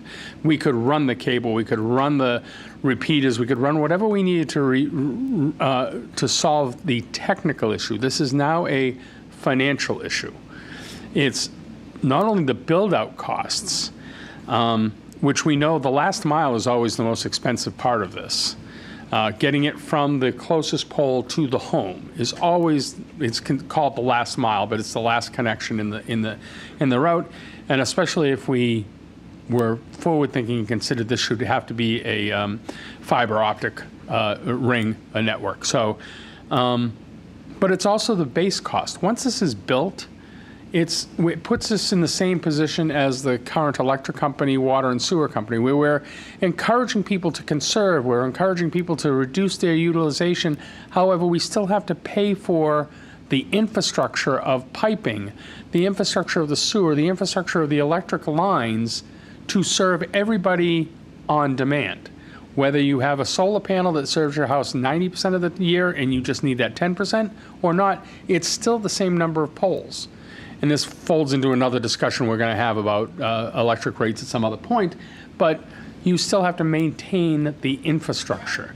I heartily agree with your assessment that this is not something that we should pursue at this time, because there is a satisfaction. And Verizon and Comcast, whichever you choose, I've had both in town, and sometimes go back and forth between them for various reasons. Their pricing is national and their pricing is bundled.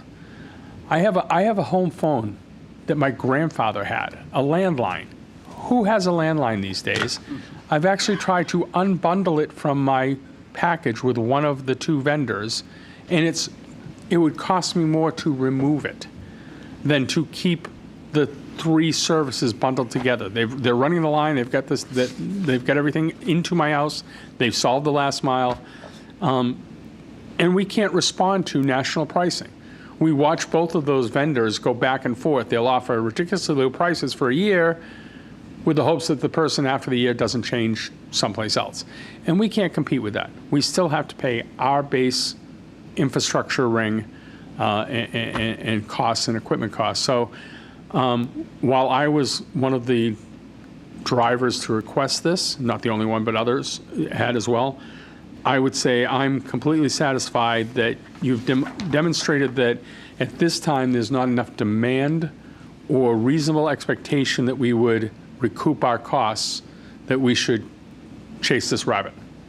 Yeah, and I do think it was an important exercise to investigate. Because of a couple of those key factors that I mentioned that we had in place, but yes, I think you're right in your response there.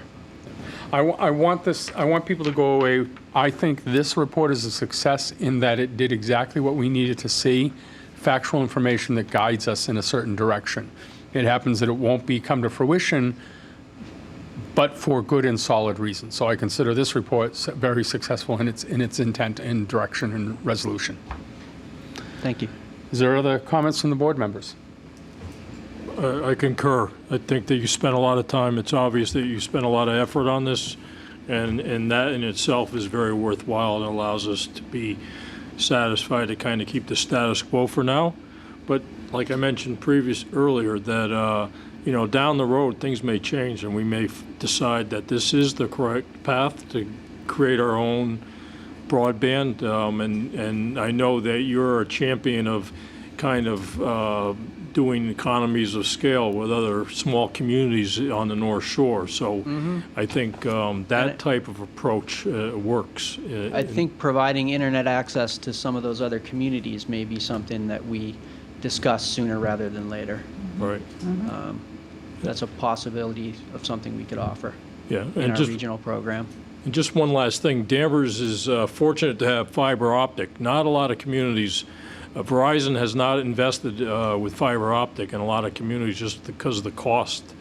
It's just it doesn't the numbers don't work for them. And I say that I used to work for Verizon for a number of years, so I know that at the end of the day, and that's any successful business, they always look at the numbers. That defines their business strategy. So, but there are other small communities in the area that don't have the luxury of having extremely high-speed connections, and so there's definitely a market for it. It's just not really specific for Danvers, I think. But down the road, you never know. Technology changes so fast, you never know what is around the corner. Agreed. Yeah, something we'll keep our eye on. Yep. I'd say just continue your studies. Thank you. Will do. Thank you very much. I truly appreciate the effort that went into this, and the result is fine. Thank you. Thank you. All right, agenda item number 13. The board will hear an update by the police chief on the status of the dangerous and/or nuisance dogs issues that we've recently received some concerns about. I'll remind people that this is not a hearing. This is a report by the chief on, in response to complaints that have come before us, which is our responsibility to respond to. This is not a hearing as we've had in the past, and there'll be limited latitude about public participation today. But we did, based on concerns voiced, ask the chief to respond back to the board on the items that we heard and voted on as action items to the original situation, and investigate and respond to those complaints. So, Chief, I want to thank you for being later in the program. And again, I think this may be our first opportunity as a board to recognize and welcome you as chief. So thank you very much. Thank you very much, too. Appreciate your support. So I'm going to start out with a brief overview of the whole process. Mr. Duggan was not on the board during this whole thing, so I just want to do a quick review. This incident involves two dogs named Fenway and Brewski. They are two Dachshunds that are owned by Jack, Don, and Laura Sullivan, who are here in the audience. On September 29, 2020, the town received an initial complaint from a Donna Pandolfo, a neighbor of the Sullivans, who was bit by one of the dogs. During the September 6, 2020 Select Board meeting, they voted for a public hearing under Mass General Law, Chapter 140, Section 157, to determine whether or not the dogs were either nuisance and/or a dangerous dog.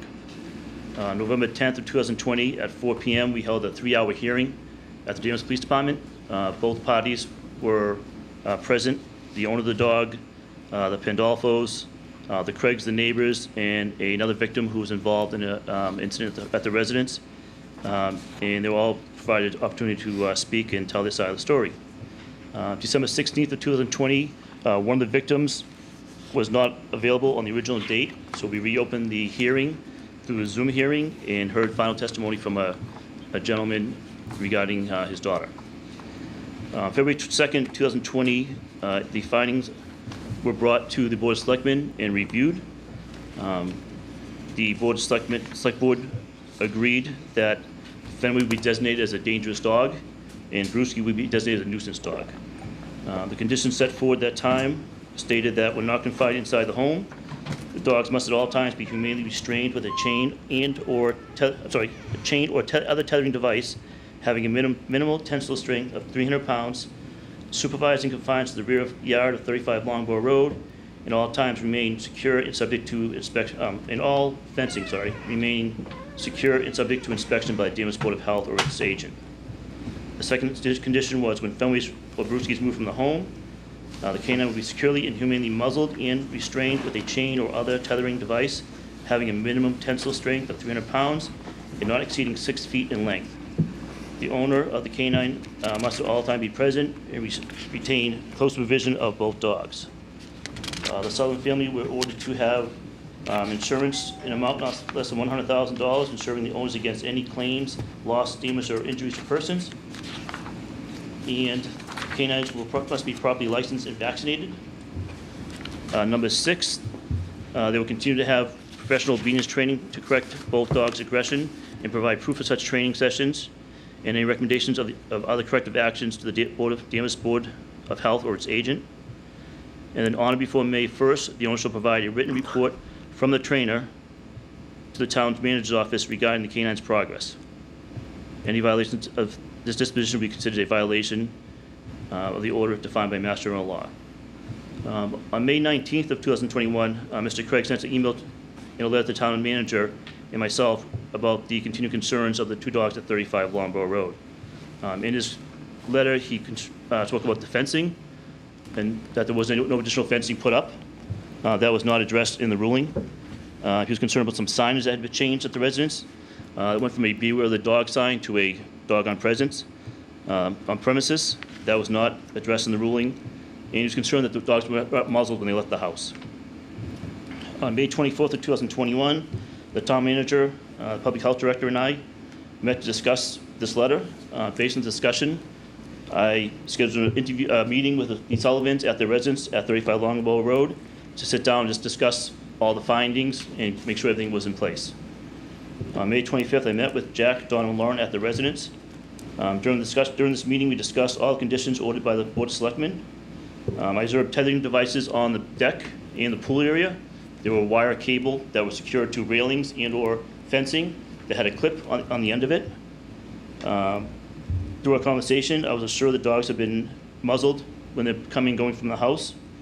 The dogs had moved one at a time. I was concerned in the past that together the dogs would go different directions and causing a hazard and difficulty for the owners to control them. They also confirmed they were moving one dog at a time.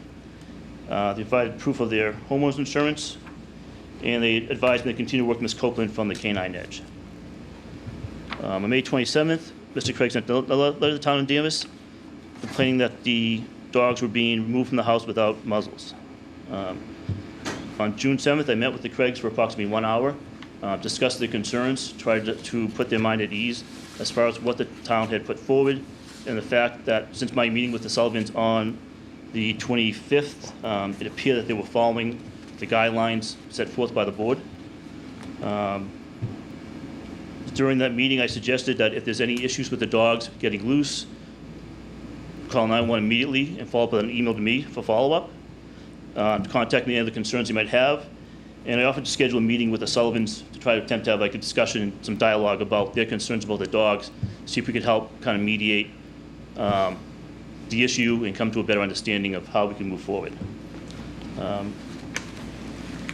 Let's see.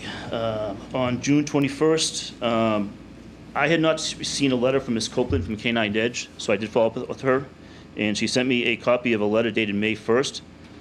She stated she sent to the town hall, unknown if that ever was received or not, but she did send me a copy of that letter dated May 1st. Then on June 21st of 2021, we received another letter from Mr. Craig stating that he was concerned about a wire fence that was placed in front of the garage doors at the residence at 35 Longbow Road. In his letter, he mentioned that he thought the dogs were unrestrained and they're within 2 feet of the fence inside the garage. On June 22nd, I got a voicemail from Lauren Sullivan. We discussed an issue that happened over the weekend between the 2 neighbors. And during that period, I asked Mrs. Sullivan if the dogs were tethered in the garage.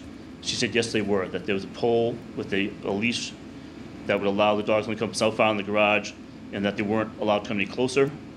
which is consistent with them being 2 feet away from the fence.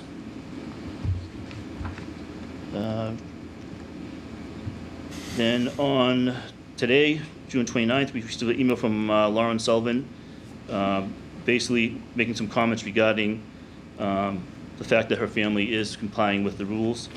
With that came some photos with some collars and leashes, photos of the muzzles for the dogs, a photo of the sign at the front of the house, and the actual training shock collars that they're using with the dogs during the training sessions. As of today at 3 p.m., there have been no new incidents at 35 Longbow Road reported to the police department, and there's no new incidents involving the Sullivans or the Craigs that have been reported to us officially.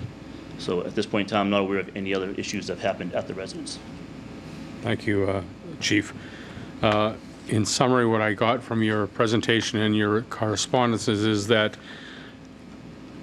after the hearing, you made recommendations to the board, which we augmented slightly on one of the conditions, and that your investigation into complaints, which is certainly something we need to do. If someone issues a complaint, we're going to respond and follow up, but I'm understanding that you found nothing that indicates that there was actions outside the vote of the board for recommendations. Is that accurate? The only question we had was the receiving of the letter from the Canine Edge. Okay. That was the only thing that was in question. So, being COVID, and you're satisfied now that you have a letter in hand that indicates that it may have been waylaid because of COVID, or where I the do have a letter that process- states that they are doing ongoing training with the training from Canine Edge. and all conditions are being met. I'll start comments by the Select Board. Select Board Duggan. Actually, I'm going to start with, in doing rotation, Select Board Member Bernard. I walk that neighborhood every morning, and maybe a couple of times of the day, and before, those complaints, I did see the dogs out before, but I haven't even seen the dogs out. I saw, the email with the pictures. I feel bad that, if anything should happen to you or anything, but if the Sullivans are doing what the chief has said to do, and restraining the dogs, and I even saw, what is this, that's the special collars and the canine training, I don't know what else, what else to do. I mean, I don't see them out, but I don't live next door either. So I guess I'd want to see, hear what the chief would have to say some more if there was any more complaints. But I mean, they're little dogs. I don't know. Maybe I should just not say anything because I am a neighbor too. But I just wanted to say that I do walk through there, and I don't see them. They've never been aggressive to me when I did see them out. But then again, I don't live next door, so, I would hope that everybody could work it out. And I think the Sullivans are doing what they're supposed to be doing, what the chief has, the Select Board has had them do. Go to the training and reports, and any complaints, report it to the police department. So I'm not gonna, I just wish everything can work out. I'm gonna stay neutral right now at this point. If the dogs are dangerous, they have to be dealt with, but I haven't seen that aggressiveness myself. Thank you. Select Board Member Bennett. Thank you. Chief, why are you on the agenda tonight? I was asked by the chairman of the board to be here. Because? Of numerous complaints from the Craig family. So there's been complaints from the neighbors about the dogs. Are those complaints founded? I have not found any evidence to support them, personally, no. And the Sullivans are complying with the rules that the Select Board voted on? To the best of my knowledge, yes. Again, like I said, I witnessed I observed the tethering devices on the deck, the lock on the gate for the deck, the devices in the pool yard, in the pool fencing area, and basic conversation with Ms. Sullivan's daughter. The garage issue appears that they're tethering the dogs inside the garage, and the fence is just as a secondary precaution. So my sense is that the neighbors are not comfortable in the environment as it exists. That's my belief, yes. That's your belief. Is there any type of fencing between the two properties? There's a fenced-in area by the pool. Other than that, there is no fencing between the two residents. During my conversation with the Craigs when I met the house, that was my recommendation. Maybe we have a sit down with the Sullivans, see if maybe we can talk things out. Maybe we can come up with a compromise between the two families to work together, to come up with something that would work for both people. Again, I'm more than happy to do that, or some from our department, or some from town if they feel more comfortable with some from the town. But that could be a definite option here to help kind of fix this relationship between the two neighbors. As long as the Sullivans are complying with what we voted on, the neighbors still aren't comfortable, I think I'll go back to the old adage, good fences make good neighbors. And I think the neighbors should work out some type of fencing arrangement so that they're comfortable in their yard. And Sullivans still have to comply with the rules and regulations, but that would, it should stop the complaints, is what I would hope. It's not safe in the... Sir? I'm sorry, sir, we can't take comment from the audience. Thank you. So, I mean, if I had an issue with my neighbor, I'd put a fence up. If I wasn't comfortable with their dogs, because I want myself to be comfortable. Just, I mean, common sense, I think, but... And the option stays, if for some reason they want to have a sit down, I'd be more than happy to sit down with both families and see if we can kind of have I think that we coordinated sit down, conversation. talk to each other in the eyes, come up with a solution that's agreeable to everybody. Compromise is a great thing. Hopefully that something can be worked out, is my thoughts. Thank you.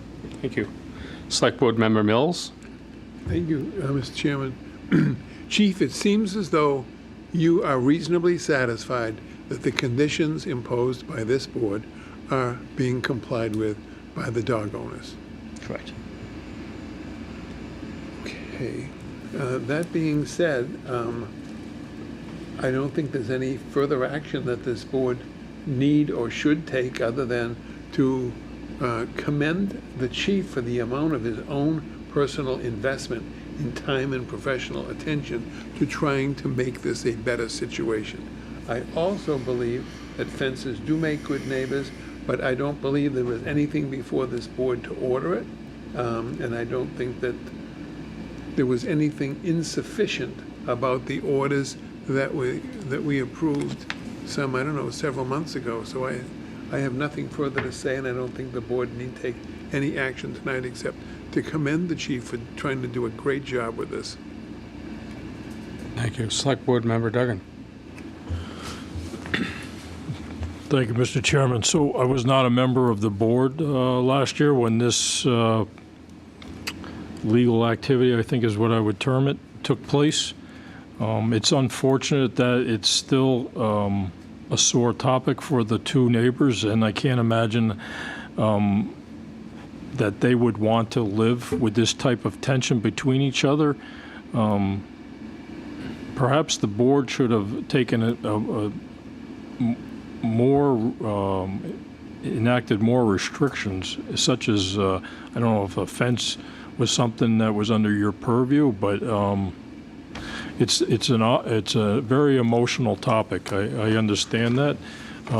Dogs are like children, so it's like having a child. So I can appreciate the attachment there, but at the end of the day, you know, you need to live next to each other, and so the chief's offer to kind of act as a mediator, he's going above and beyond, I think, what is required of him.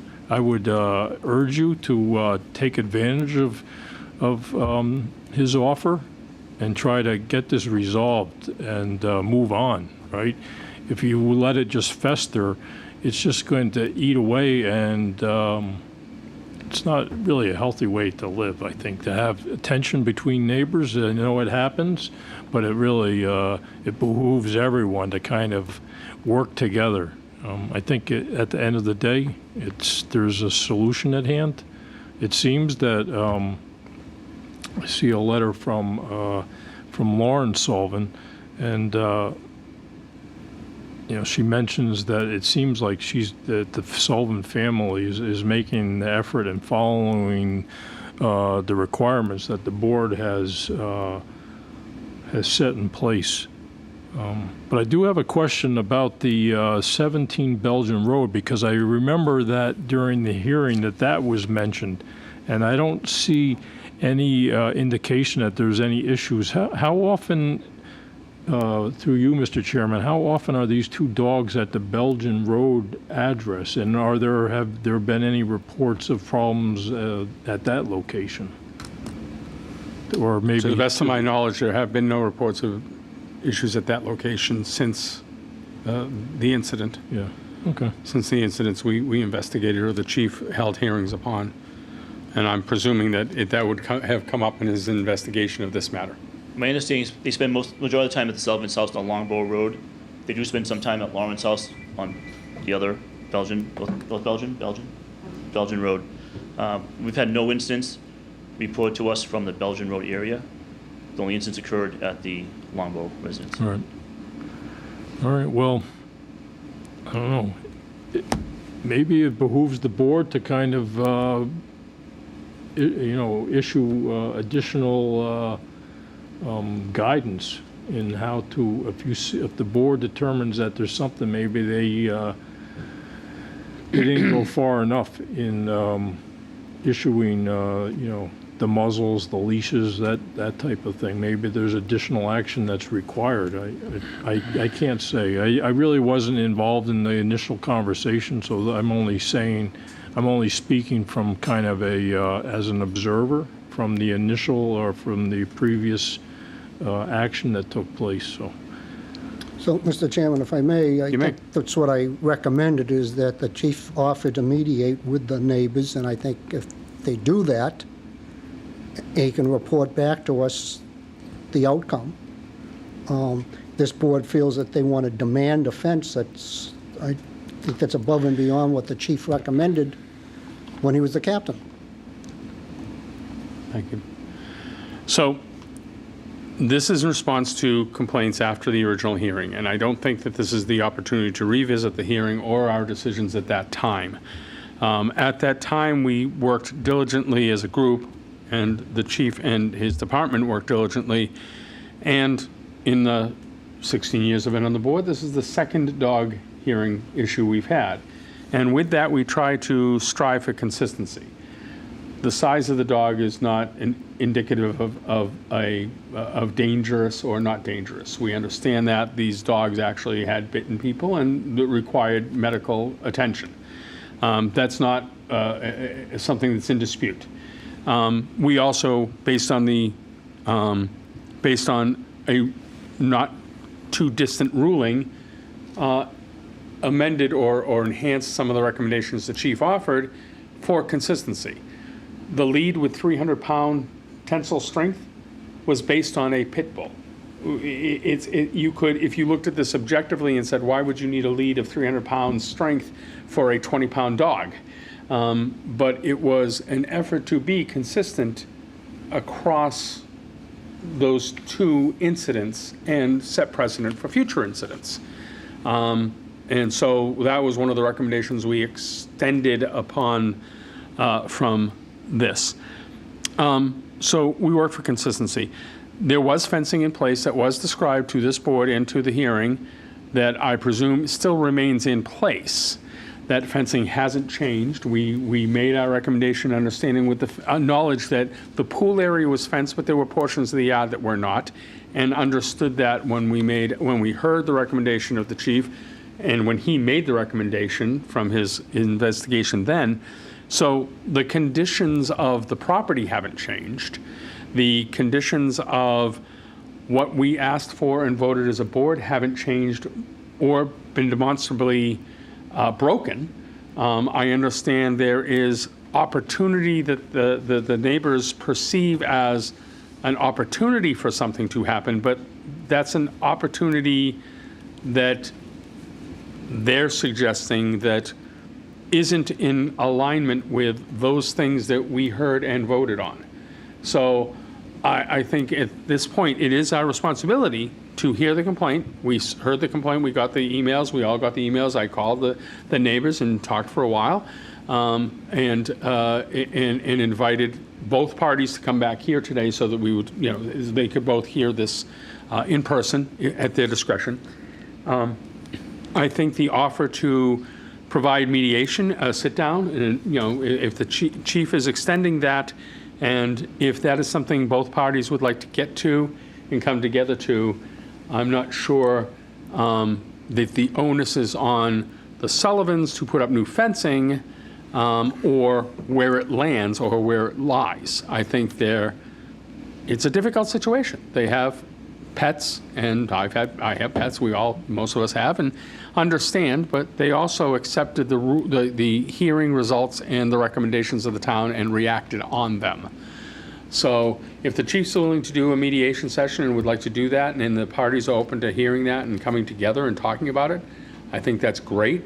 I don't think that we're going to revisit the recommendations or the motions we made for conditions of the dog, unless there is a demonstrable change in situation or something more has happened, something new, unique, dogs have been out, whatever it was. And I'm not suggesting they were, I'm just saying unless conditions aren't met and this becomes a situation that they're not applying or following the conditions we set.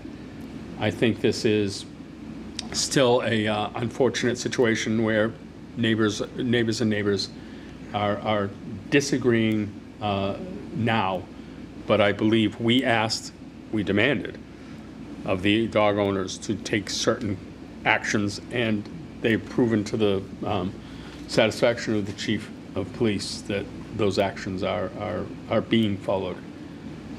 And I'm sorry that that we can't legislate or appease concerns or fears. We can only respond to the complaints, and the chief has reacted to the complaints and found that there's no new condition or situation that causes more concern than was addressed with the conditions that were placed. So with that, again, I don't want this to get into a hearing that had its place. The complaint was heard, acted on, investigated, and responded to. I think that at this point, if you would like to talk with the chief, or if you'd like to contact the town manager and you find some other, someone from town administration, or I'd be willing as a board member to offer to sit down in some sort of mediation talks that would make, if that gives both sides more comfort, we can accommodate that. But I don't think there's any further action from the board at this time. Those are my comments. Board members, do you have any other suggestions or comments on this subject? No, I think you wrapped it up sufficiently. Thank you, Chief. We appreciate your diligence in all the investigations you do on a regular basis. Thank you. All right. The board will vote to approve a revised town school agreement for reporting the allocation of expenditures as part of the Department of Elementary and Secondary Education's end-of-year report. I will say that just to the neighbors, the result of the investigation the chief had is a public document, and if you want a copy, you can contact Town Hall. Mr. Town Manager, regarding issue number 15. Thank you, Mr. Chair. Waiting patiently in the back of the room is our Director of Finance Administration, Ronnie Conley. I suspect this will take all of 45 seconds or so unless there are questions. This is a form that the school committee voted to approve at their last meeting. It's a requirement of the state that we revisit our formula for the way that we allocate and report our school expenses. Rodney, if you want to take it from there. Through you, Mr. Chairman, after surviving the heart attack of Municipal Broadband a half an hour ago, and I'm still standing, so there we go. So this is an agreement that we last updated back in 2003. So it's almost 20 years old. That's not necessarily a bad thing. The Department of Elementary and Secondary Education does not want to be this something that you're revising every year. The goal is to set parameters on how we calculate our end-of-year reporting to determine what funds are spent by the town for the school department. For example, pensions, health insurance, maintenance of buildings. So what Keith Taverner and I did was to revise this agreement. No substantive changes. Essentially what we did was take the old agreement, which we've been following for many years, update it based on how we pull reports now, how we report figures now, clean up some of the language that just really didn't make sense based on the reporting we do today. We had it vetted by the senior administration at DESE. We had it vetted by Melanson Heath, our independent auditor. And as the manager mentioned, it was voted on by the school board a couple weeks ago. So again, we're confident this agreement doesn't change the nature of how we report and how we calculate our net school spending, which is the report aims to do. So again, we're happy to answer any questions, but I think this should be an agreement that we can live with. Hope maybe not for another 20 years, but. And just in case it is another 20 years, let me take a terrible attempt at stating the why this is an important document. The state's not interested in how we're allocating our costs back and forth, except to say that they have minimum spending requirements for districts. And what they're making sure is that a town that is grossly underfunding its education is not, for example, considering all of its fire department expenses to be education expenses to meet the minimum spending requirement. We have no issue here in meeting our minimum spending requirement. A lot of thought goes into how we allocate costs associated with human resources, public works, snow removal services, et cetera. And the state is the final authority in blessing the way that we do our budgeting between the town and the schools. So we may not see a document like this again for another 20 years, but having this on file is very important as the state does its auditing each year of our school spending. Thank you. I'll start with Select Board Member Bennett. Thank you. So it's pretty cut and dry, and it just requires a vote of this board to approve this document that you and Keith have gone over and tweaked. Correct. And it should be good for how many number of years it takes for you guys to get back to it. Correct. I'm fine with it, Selectman Trask, Chairman. Thank you. I think we can move through this one. Thank you. Select Board Member Mills. Nothing, thanks. I agree with what I've just heard. Thank you. Thank you, Select Board Member Duggan. All right, thank you, Mr. Chairman. Mr. Conley, can you just explain on the document where it talks about line numbers, what do those correlate to? Yes, so those correspond to the end-of-year report, which is a report filed by the school department with the Department of Elementary and Secondary Education. So the lines correlate to the lines on the report. So line 2030 in this document would be line 2030 on the end-of-year report. Okay. And again, so every town may budget salt for snow removal in a different place, but at the end of the year, there's a uniform code of accounts that the state uses to assign costs so that they can compare apples to apples across districts. Correct. So these don't correlate to anything in our budget documents. Okay, all right, that's good. Okay, all right, thank you for that information. Select Board Member Bernard. I'm all set. Thank you. And in reviewing this, I actually think we're very conservative in applying some costs, given that, how much of our budget goes to the schools proportionately, how much the land of town-owned acreage is consumed by the schools and their facilities and their programs. And, for example, we're charging 50% of the total refuse and recycling expenditures. I would anecdotally suggest that in session, the schools generate a lot more than 15% of our overall town administration refuse. So I don't see anything that stands out as being out of proportion high. So I'm very happy with this, and if it just dots an I and crosses a T, I'm satisfied with this. This is a vote of the board. I'll accept a motion. Is there any more conversation before the motion? Hearing none. Mr. Chair, make a motion that we vote to approve the revised town school agreement for the end-of-year report. I hear a motion. Second. Second motion. Any other conversation on the motion? All in favor? Aye. Aye. Opposed? Thank you. Thank you, Reddy. Thank you. At this time, the town manager will report to the board on various items of interest. Thank you, Mr. Chair. I do have several items tonight. I'm glad that the chief stuck around. Two of the updates have to do with his department. Chief Lovell, I have to get used to saying that. It was Chief Ambrose for a long time. Chief Lovell assumed his new role on June 14th. This is the first meeting we've had since the appointments were made. We had a comprehensive assessment center in April. 5 highly qualified candidates sat for both positions of captain and chief. Jamie acquitted himself well, as did the other candidates in that process. He topped the list, and given his experience as the acting chief previously and his long service to the town, I ultimately decided to go with the list and make him our next chief. Next week, Lieutenant Ashley Sanborn will become Captain Ashley Sanborn. She also did incredibly well in the assessment center and in her interviews, and I think that her record speaks for itself. She will become the highest ranking woman in the history of the Danvers Police Department when she becomes a captain next week, which is very exciting as well. And I know Jamie has a lot of ideas and has already started working closely with Captain Tansey and soon to be Captain Sanborn on executing those. Rodney and I will probably tamp down the most expensive of those ideas in the short term, but he has a lot of them. And the other item, before I jump back to recruitment, I had Jen Breaker and I had the opportunity to sit in on the CALIA exit interviews recently. We are accredited, our police department is accredited both by the Commonwealth, within the state and nationally. And we went through we're up for our 3-year cycle to be accredited, and no issues, a lot of good feedback, positive things to say, very complimentary of our department. Some constructive feedback, which we'll be incorporating into the standard operating and also the budgets moving forward, just some tweaks we can make to be best in class.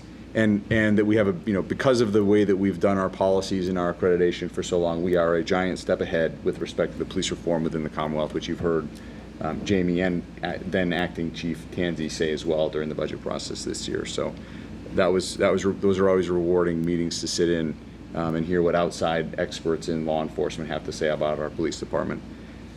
So jumping back to recruitment, we are working closely with the library trustees to help them secure their next library director. We joined them for an interview last night with one of 3 finalists for the position. It was held at the Senior Center. The other 2 finalists for the position will be interviewed after the July 4th holiday on the 6th.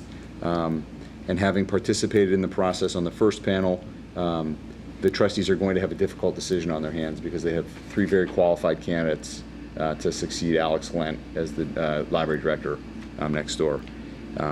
We will be re-advertising our chief assessor position after the holiday.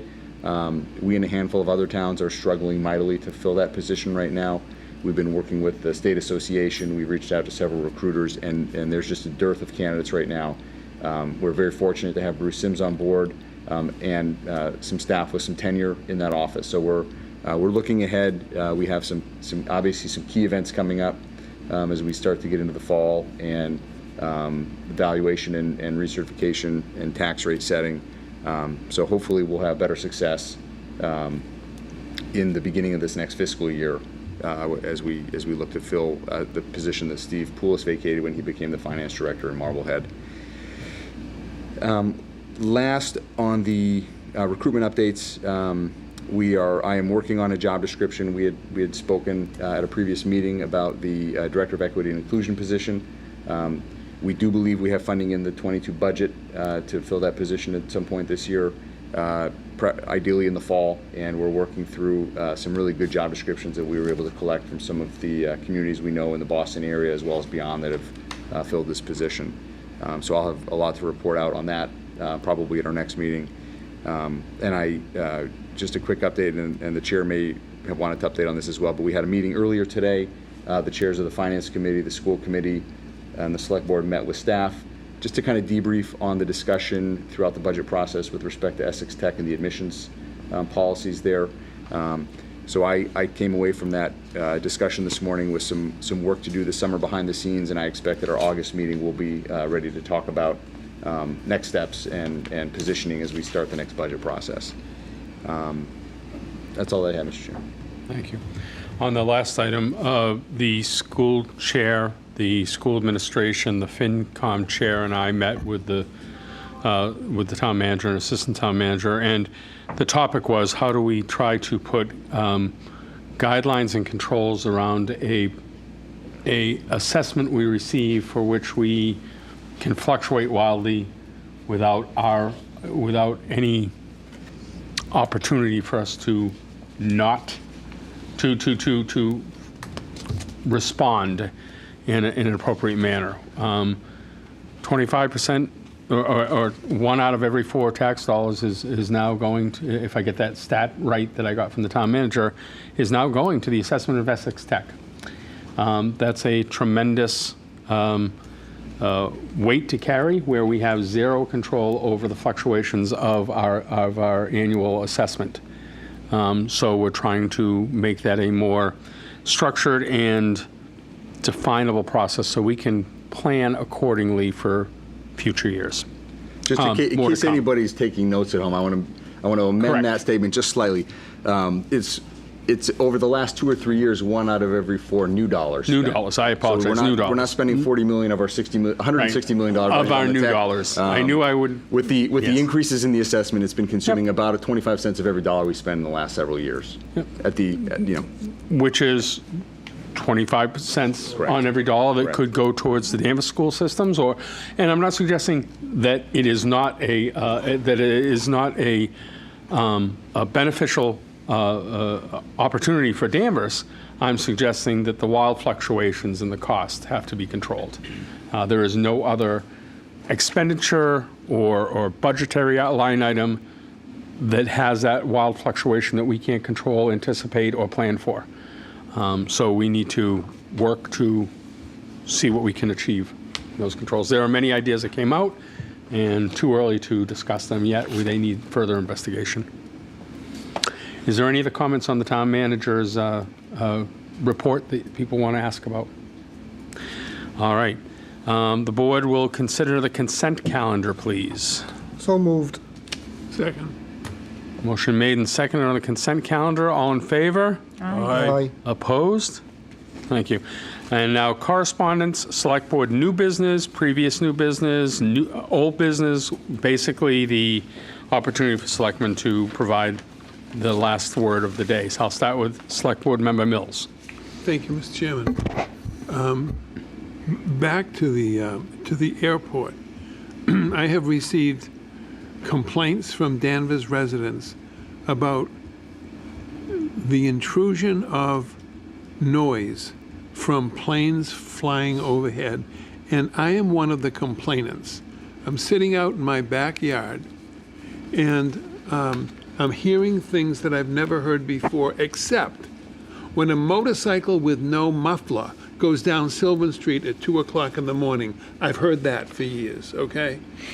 Somebody is flying a training plane, seriously, with no mufflers, with no need for that amount of noise. It hasn't happened before. I don't know what to do about it, but I promised the neighbors that I would bring forward their concerns and my own. It is unnecessary. It is like an idiot motorcycle driver at 2 o'clock in the morning, as far as I'm concerned. It simply isn't necessary.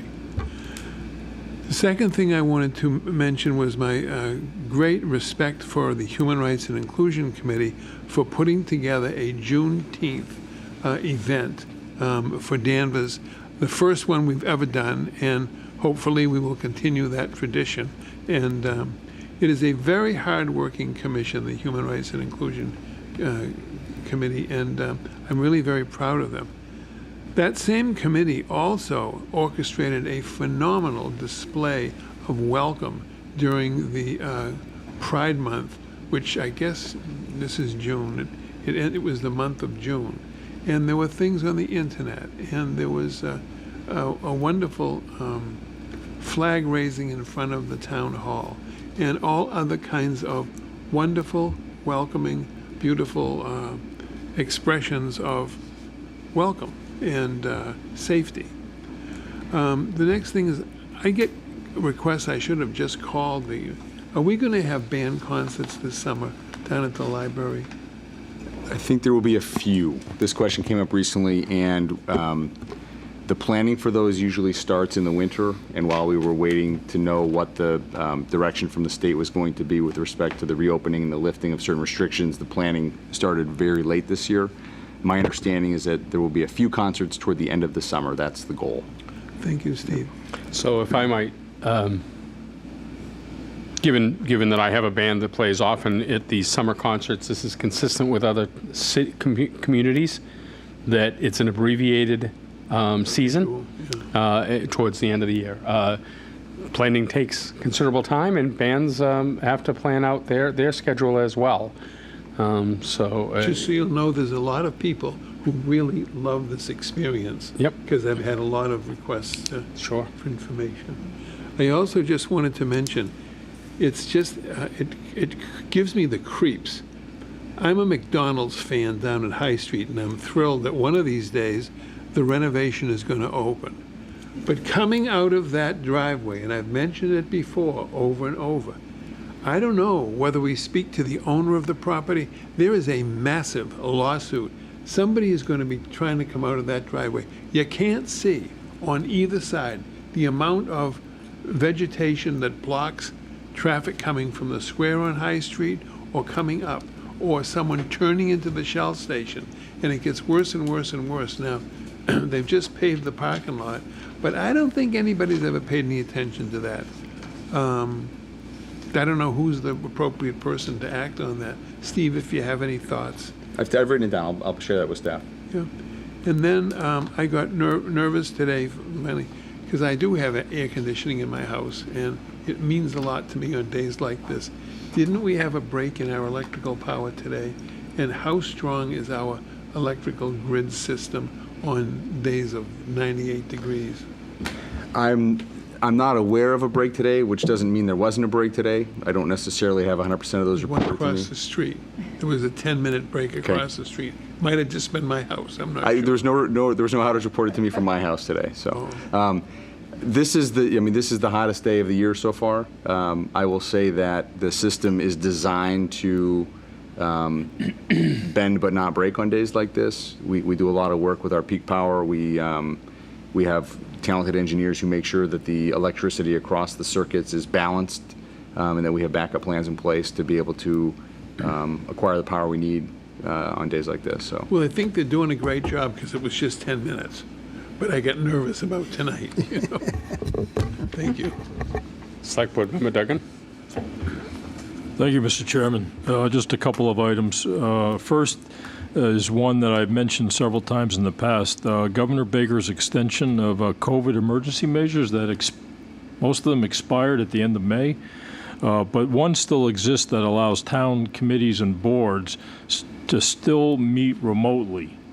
And there are citizens, older residents who may not have the technical equipment or the know-how to join these meetings to be able to ask questions and participate in the meetings, and it's very frustrating for them. So I hope that by the end of the summer that we see all the boards and committees meeting in person like we are tonight. It's really it's the openness of the town government that allows residents to come without making extensive plans. They can just show up and join in the process. It's valuable for everyone. Also mentioned in the past about the Peabody Peaker Power Plant on Pulaski Street. So I know the chairman's going to speak more about this. It's still an issue. The Salem News is, we need to give them credit for really extensive coverage on this issue. It's something that wasn't promoted publicly to, certainly not to Danvers, and I think to most of the North Shore. So it's something that we need to keep on top of. I think perhaps maybe the town engineer and maybe the DPW director may be meeting to find more information, to have Danvers be more engaged, allow more engagement to understand what the potential impact it is on the residents that live over on Water Street, North Shore Ave, behind the bowling alley. Those people have they're directly downwind from this large smokestack that's proposed. So hopefully we'll hear more about that. And as I said, Mr. Chairman attended a meeting last week, I believe, and I'm sure he'll be able to speak more.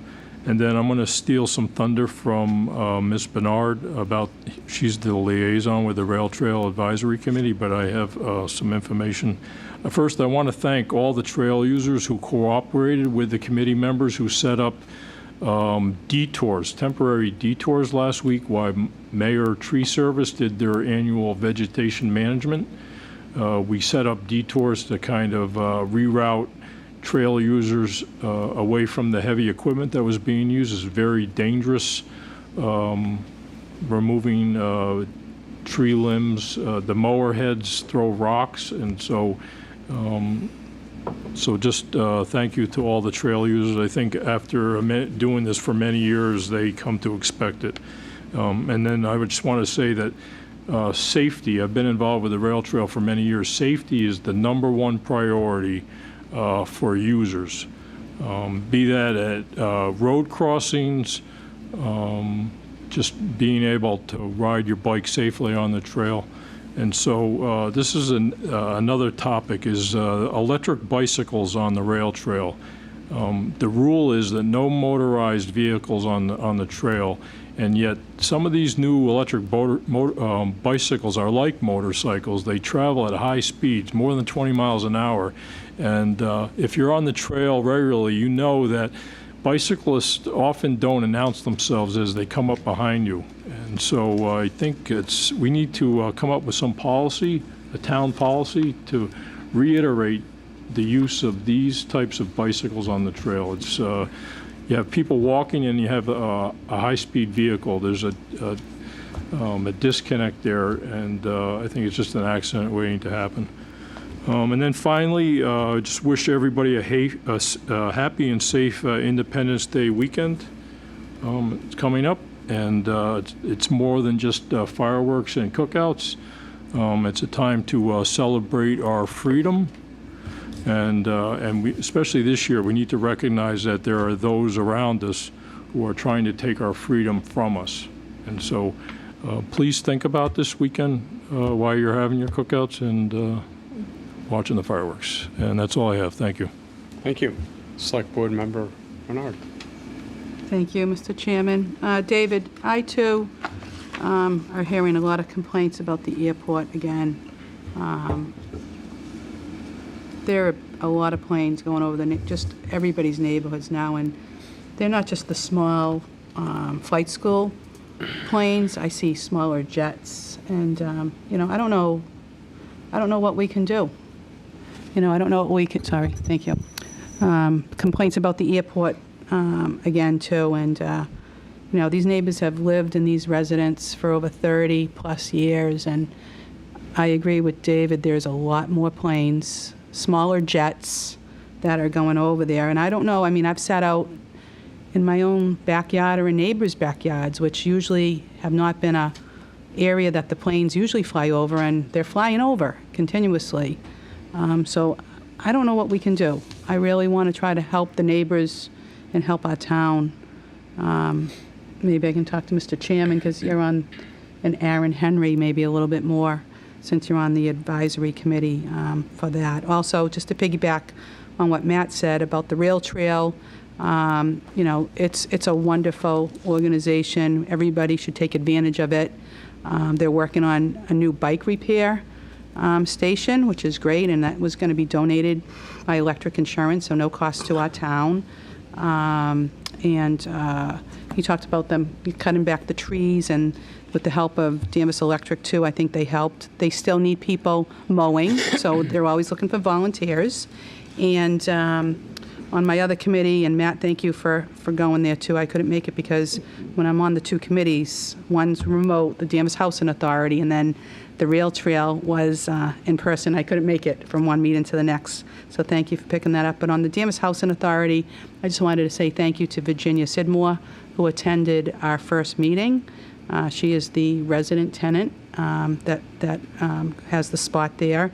And I always compliment Cindy Dunn. She just does a fabulous job working on certain pet policies. So if any of the residents and Danvers Housing Authority have any questions with regards to pets or service pets, please call Cindy or myself, and that's available.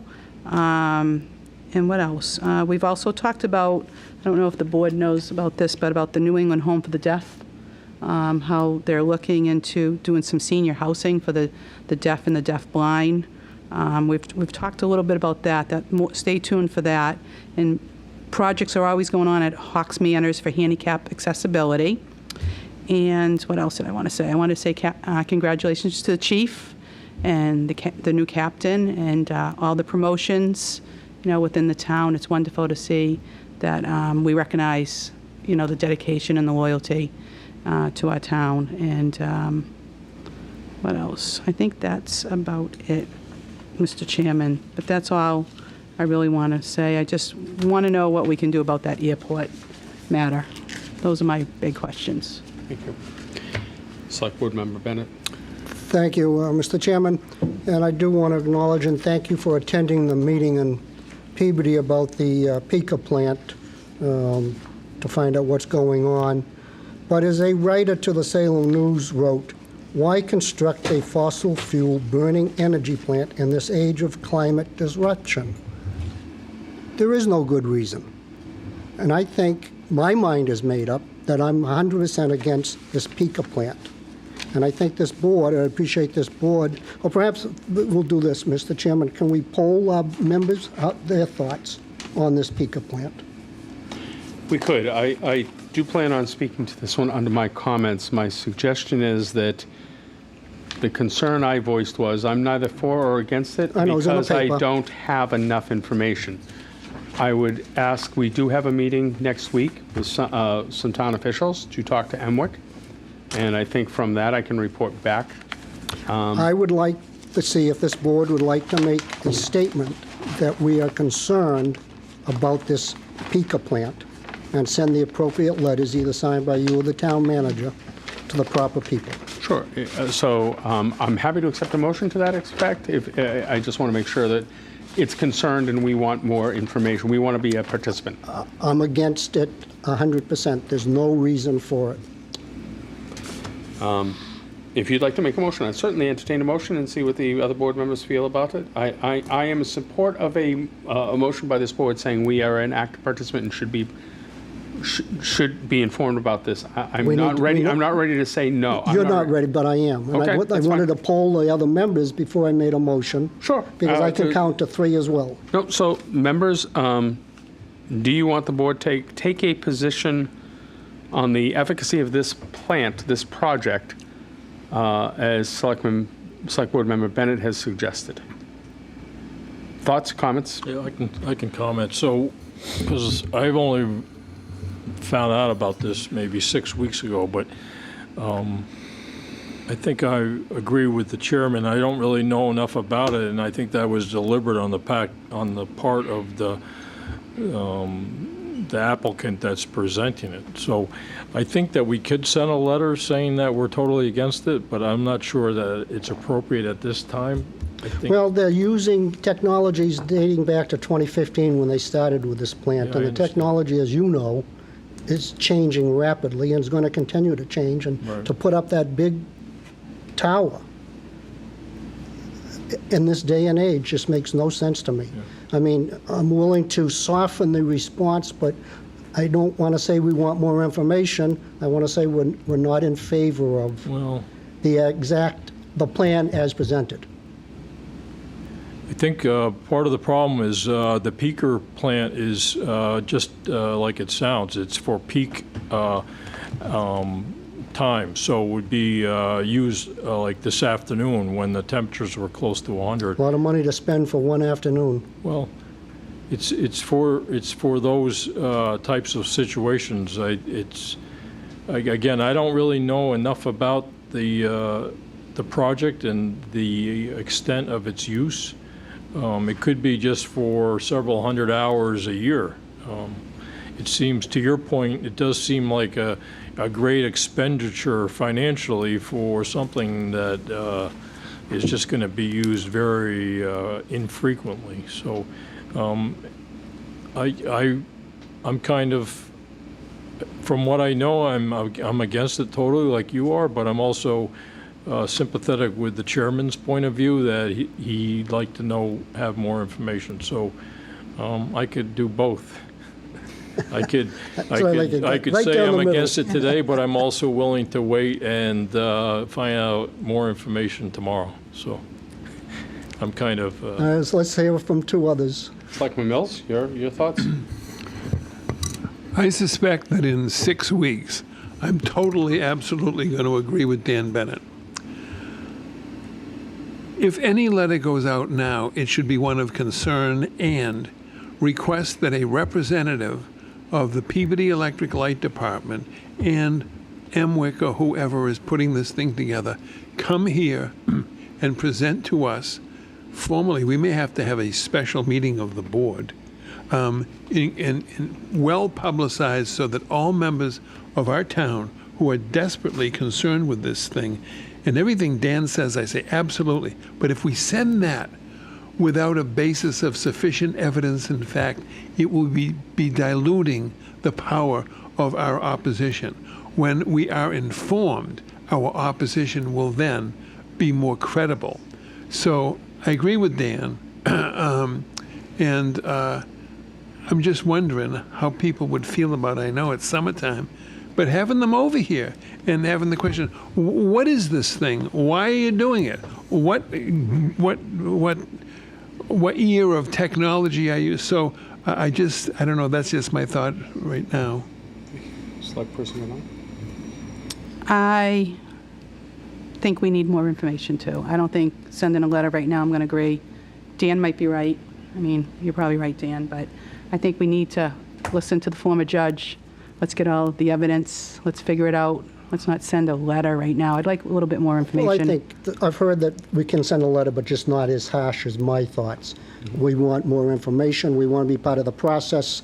We want to know what's going on. But Dan, what about the concept of a public meeting of the board, well publicized to members of the community, with a single agenda item of a report from whoever the proponents are of that project to give us the full report.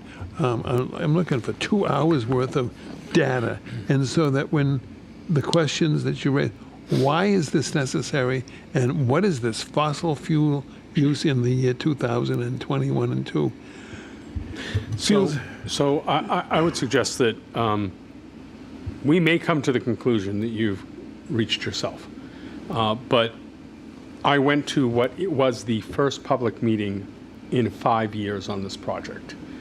There are some realities here. They owe Danvers nothing legally. We've had the town council look into what are our legalities or our legal standing as far as being a border community.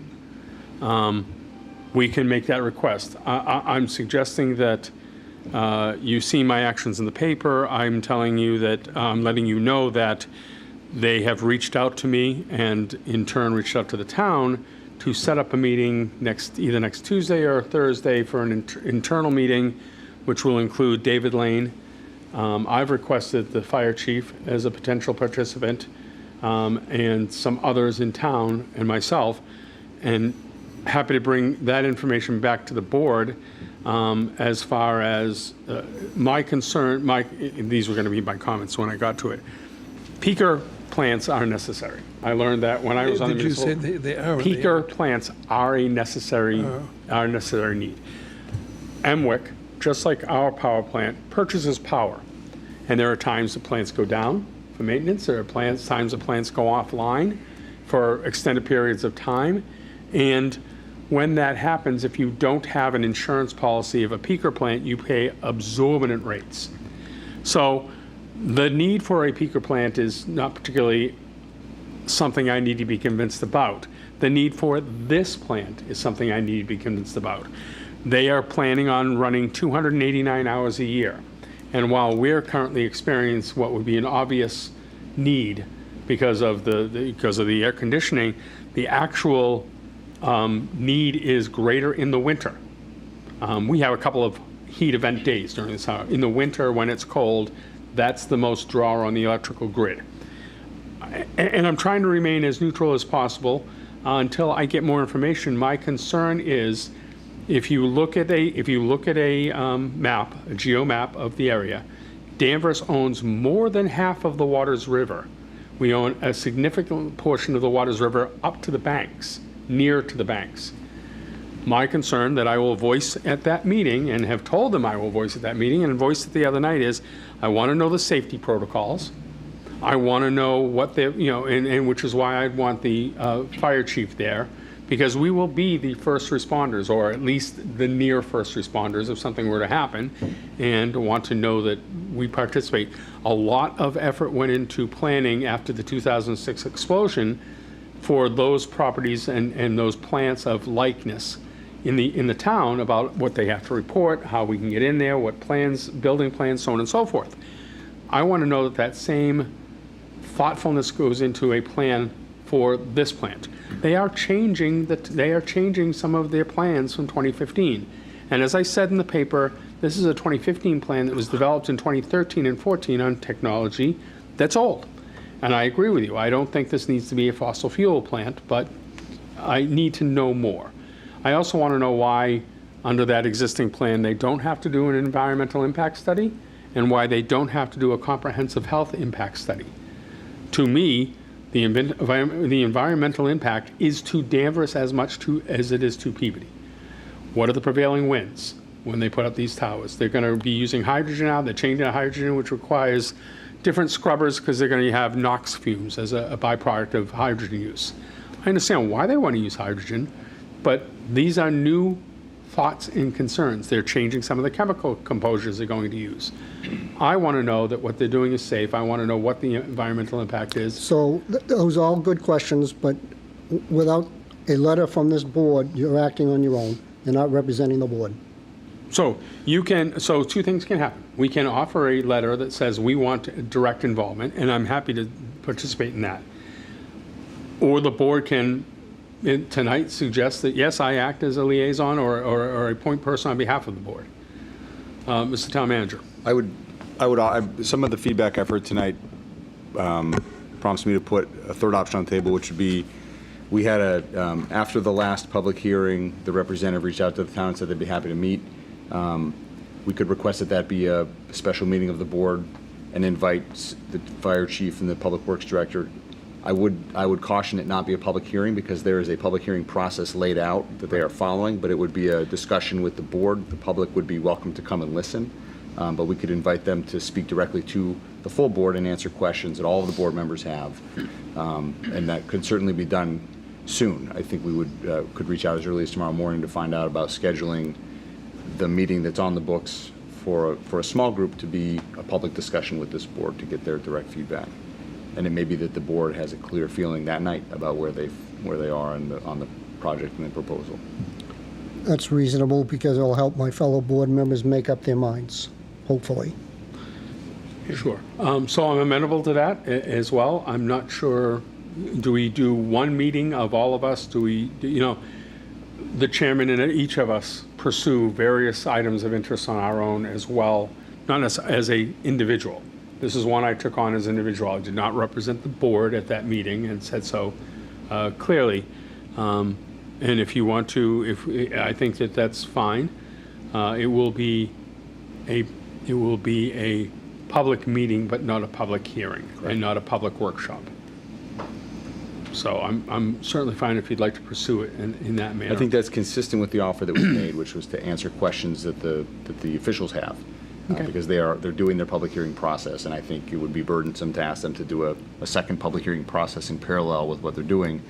But I think there's an opportunity to have questions posed directly to them by the chief elected officials to get a sense of what's being proposed. If you want to go, and I would suggest if we go in that direction, that I ask that members of the board send questions to the town manager, provide them the opportunity to understand what we'll be asking so they can come with informed answers, as opposed to hitting them cold with a question that they may not have considered. Well, do we want them to make that 2-hour presentation they made the other night, or do we want, no?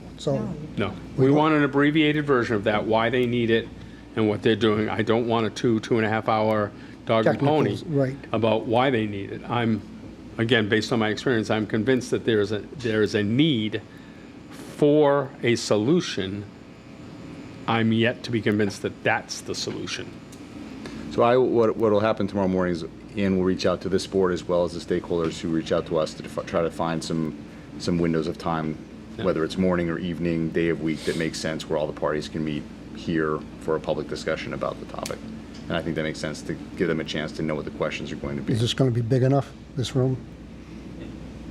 Given the response to, given that the first meeting they've offered in 6 years was a packed hall, even though we are not going to allow public comment, I think that it would be beneficial to have it in a larger venue.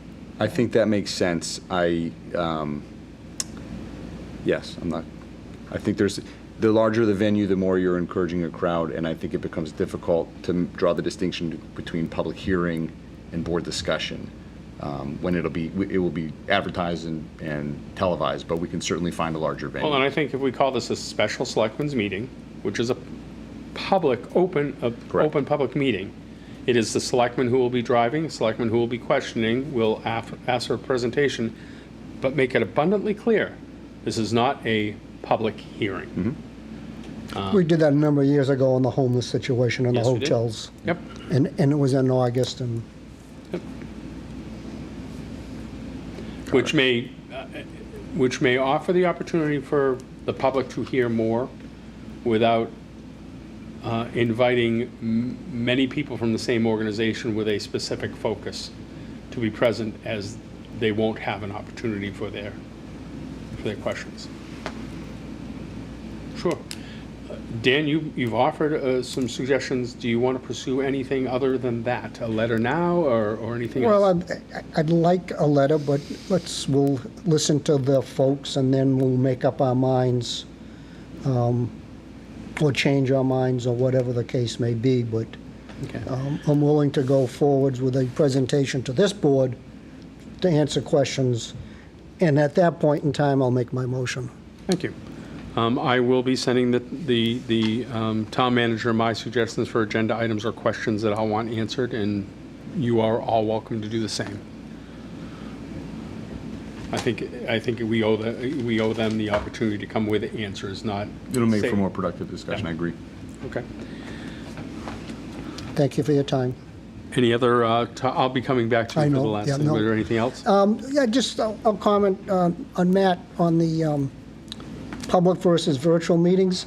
I'm kind of torn on that, because I hear other communities say they've got more participation from the public on the virtual meetings than they do in a room setting like this. So I don't know what's the right answer.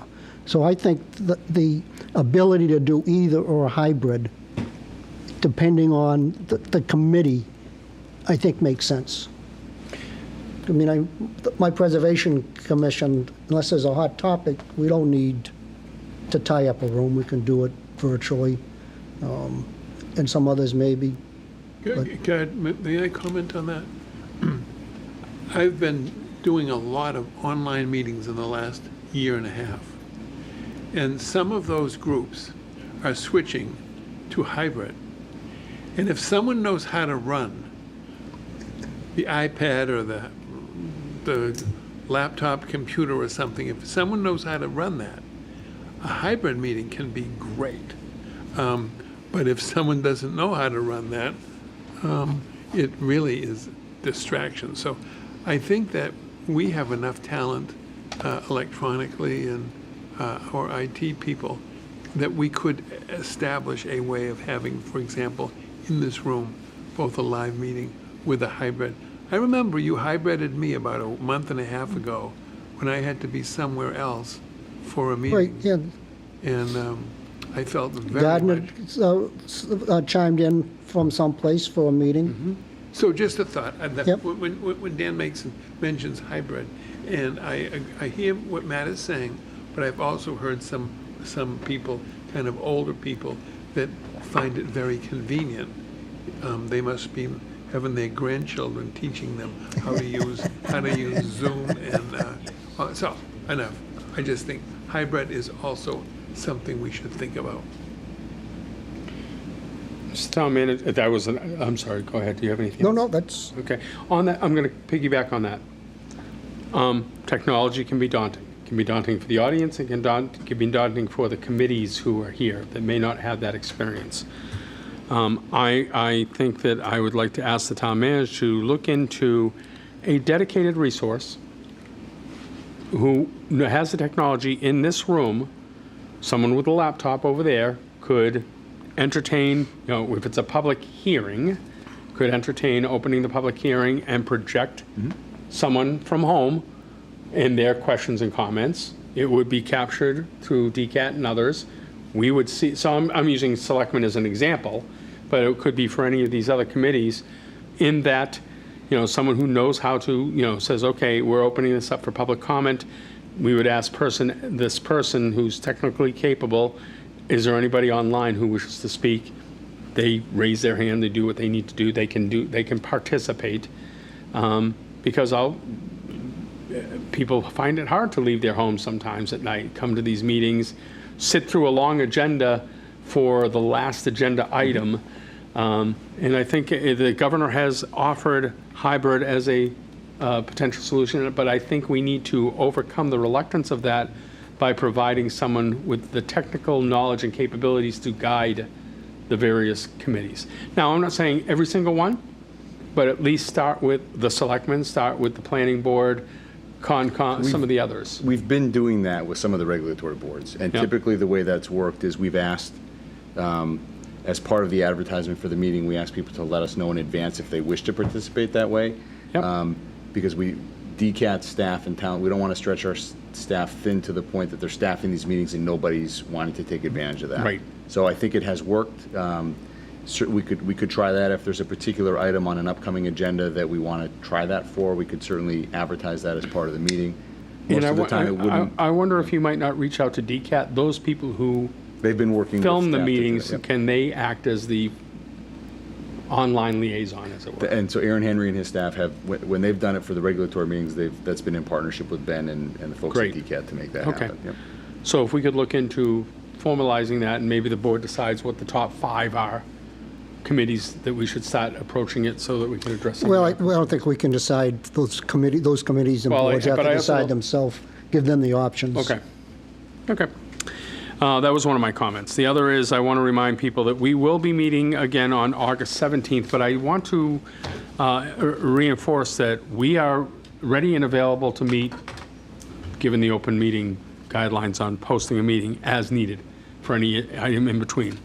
Thank you for mentioning Juneteenth, David. I participated and read the proclamation that the town provided. It was heartening. It was a nice event.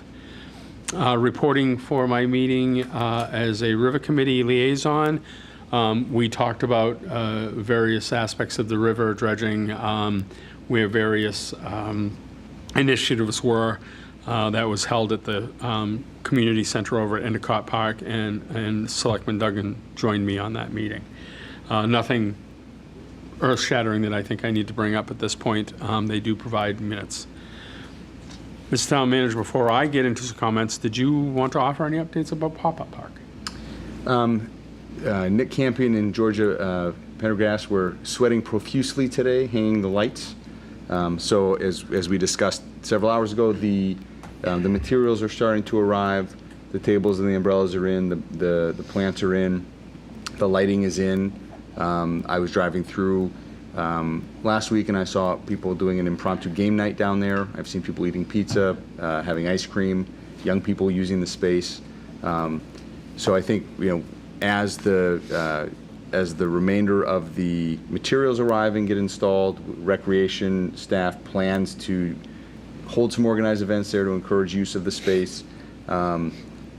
Over the holiday weekend, if folks are downtown and want to grab a slice of pizza and use the space, we want to see how people experience that space, because both the positive and the negative feedback from this experiment will help future boards and officials think through civic space in the downtown as a concept, or in that space specifically. So this is a chance to learn. So within the next week or two, I think that the remainder of the amenities will be in, and we'll start to see some programming down there. Mr. Chairman? Yes, please. It's a little early yet, but perhaps towards the end of the season, you survey the businesses and ask them, Correct. did it help your business? Did it hurt your business? Get their feedback. A little early now, but after everything is all set up before you, maybe after you close it down, go back to the businesses. And I think certainly just for those, one of the lessons learned already was, with the delay in ordering this spring, and I think the desire to get it up and running, in hindsight, collecting the materials and launching it would have been received a little bit differently. So I know it's been a frustrating process. It doesn't look the way it's going to look when it's complete. But I was heartened this weekend to see people using the space as I think the staff envisioned it when they pursued the grant. Again, in response to the zoning and the concepts in the zoning, because we don't have a town green, we don't have the type of green space and meeting space that a lot of the historic downtowns have on the North Shore. So this is a chance to do some experimentation. On that note, you spoke about and this has been an evolution, and it's been compounded by availability of materials for COVID and so on and so forth. Yes, there's lessons learned to be had here, no doubt about it. But and people have been responding, organizing game nights, a Thursday night game night, which was a great idea. Can we provide an opportunity? You said that some programs will be set up. I received a question tonight. What if I want to have a paint night down there? Who do I contact for permission, for approval, for whatever it is? I've recommended to you that we should allow buskers down there, an acoustic guitar or whatever it is. Set some parameters, but I guess I'm leading to the fact that I think maybe this board should agree that someone, you designate who, whether it's Recreation Department or it's the Urban Planning and Development Department, whoever it is, be the point person for requests for using that space, whether it's for a fundraiser, whether it's just to say, I want to go down there on Saturday afternoon and play my guitar, but I need power, because I do need a mic and an amplifier and it's not going to be loud, so on and so forth. Set some controls. Or I want to have a paint night. Great. What are the parameters? I think people don't know who to go to yet, and I wouldn't want any approval by this board to impede that, because we just won't have the time. So if you could identify the point people and advertise who people with grand ideas should come to say, I want to do this, whatever it is. There'll be, and I would ask that the board consider granting the authority for the town manager to approve any of those items that would normally come to the board for reasonable requests to the board. Thoughts on that? I'll take a straw poll on that. Well, you just gave him some thoughts. But do we provide the town manager with the authority to initiate programs for things we would normally approve? Like an outside venue, use of the outside venue for music. We couldn't think up of all the ideas that somebody would want to use it for. I don't know that we're restricting anybody from going down and playing their guitar. But I hear your point about the power, but somebody wants to go play the guitar, fine. Okay, so the person who said, can I have a paint night? They can go at it? I don't know what that means. Okay, so again, What's the town paint manager, night? what are your thoughts on? I think one of the concerns would be that the space, the seating was communicated to the business community as a place to grab dinner and go sit at a table. So I would just thinking it through in real time, I'd have concerns about prohibiting use of certain areas down there for a paint night, for example, if it meant somebody couldn't do takeout from one of the restaurants and find somewhere to sit and eat. But you could set reasonable limits. No more than 3 tables. Yeah, I mean, I think the short answer is it's premature. We don't know what the types of requests would be. I think I'm thinking about it in terms of it would be like the use of any other park. I mean, it's not a parking lot right now. It should be treated as any other park. It's not a sidewalk, so it wouldn't require. Today, if someone wants to use Endicott Park for a paint night, who would you direct them to? Well, they'd be going to Chris Sanborn or Erica. Okay, should that be the person? No, no, because that's not Endicott Park. So the short answer is, if people have ideas, they should probably reach out to the Recreation Department. Okay, that's what I was looking for. Who's the point person, Rec Department? Okay, So I'll offer that guidance. Can I comment on that? I think Sure. it should just let go with the flow.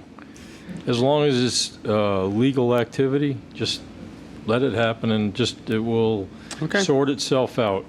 I agree with Matt, because it's the first year, the first season. It's not even up and running yet. Yep. No, but people are excited and they have ideas. I literally got a question about doing a paint night. Go for it. Want paint on our tables. Okay. All right, and then my last comment is about the airport situation. Yes, we all receive complaints about the airport.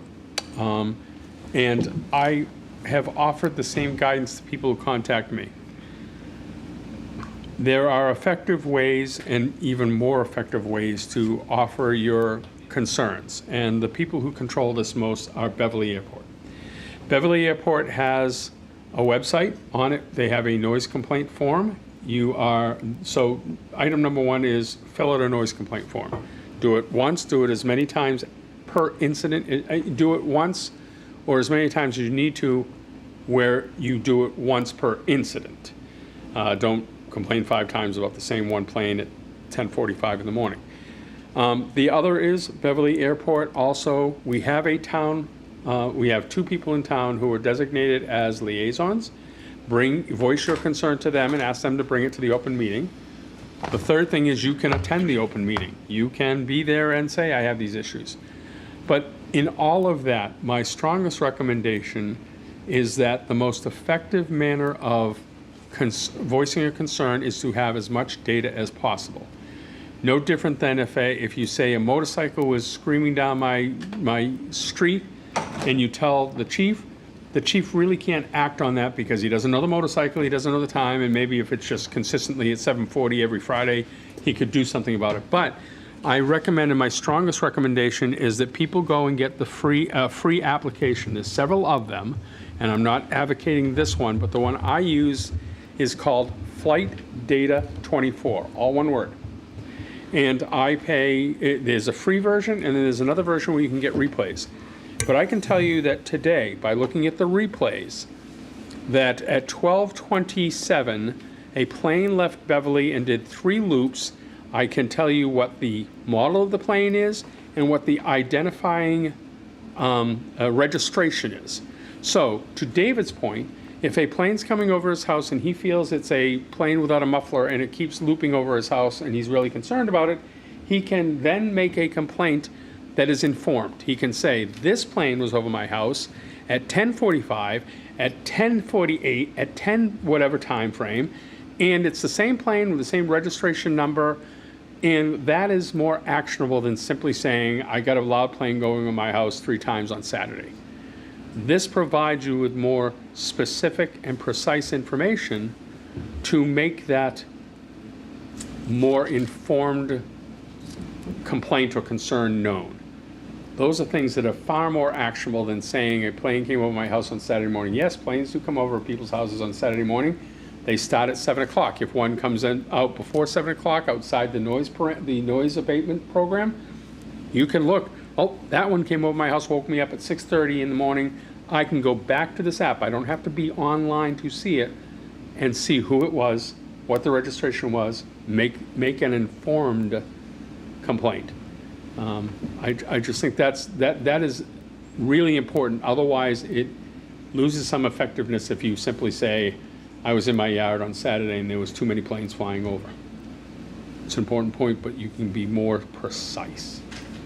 So I would recommend people do that. That's one app. There are multiple apps that you can go online and find.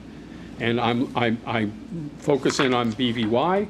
I can see it in relationship to my house, and I can see the patterns back and forth. I can tell you every helicopter takes off at 7 o'clock and which direction it goes in. I can see Logan, but don't want to. So I'm recommending that any of us who get concerns about, about the airport noise, there you go. Dave's already loaded it up. That's the old free one that I've had on here for a while, but it doesn't give me all of that. No, I stuff pay. about- I think I pay $4 or $5 more for the next level up because I want the replay. If it would be akin to being at home and one of your motorcycles rolls by. You're not going to see the license plate number. You can't tell the plane number, But if you had a way of saying, oh, this motorcycle went by with this registration and number, that's more actionable, as it were, for people to follow up on. Okay, guys, you tell me which one to get, and I'll get it. I'll But talk to you not now. offline, because I don't want to recommend an application. I'll tell you the one I use, and I'll tell you afterwards. Mr. Chairman, Yeah. so when we do all this data, we tell the people that are complaining to us about this. All these complaints, like, where do they go? They have to go to BVY. The fact of the matter is that there are two entities involved here, neither of which are Danvers to control. Danvers can't control the flights in the air, and they have input but cannot. BVY is landlords. Anything on the ground is Beverly Airport's responsibility, of which we have representation. So if it's on the ground, if it's how they conduct business on the ground, the businesses they have on the field, how those things happen, absolutely that's Beverly Airport, and they can affect change for those things. As soon as your wheel's up, it's the FAA.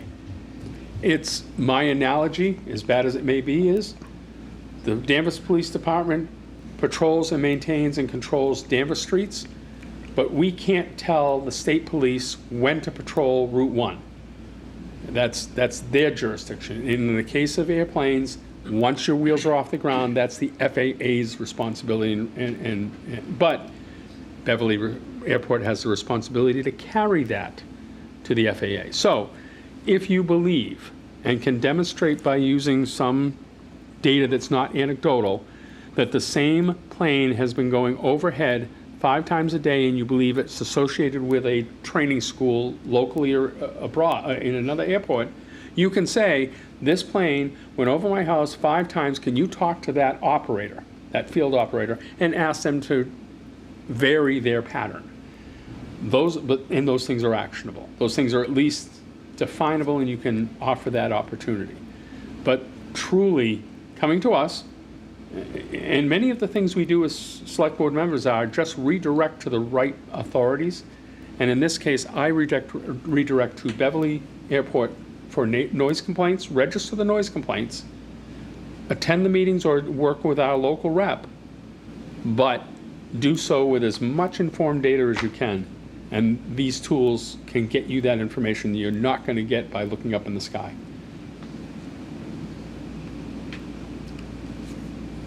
So my thoughts on the issue of airports that David brought up, and you as well. Those are my comments. We received the same, I can tell, I'm not going to comment on any emails that I know we were all party to, and have redirected to the appropriate people for follow-up. So I will, as usual, end with Mr. Bennett. Thank you. Please remember the veterans. You see a veteran, thank them for their service and keeping us safe in their term or time they spent protecting us. Good. Thank you. Thank you very much, and the meeting is now adjourned. Thank you.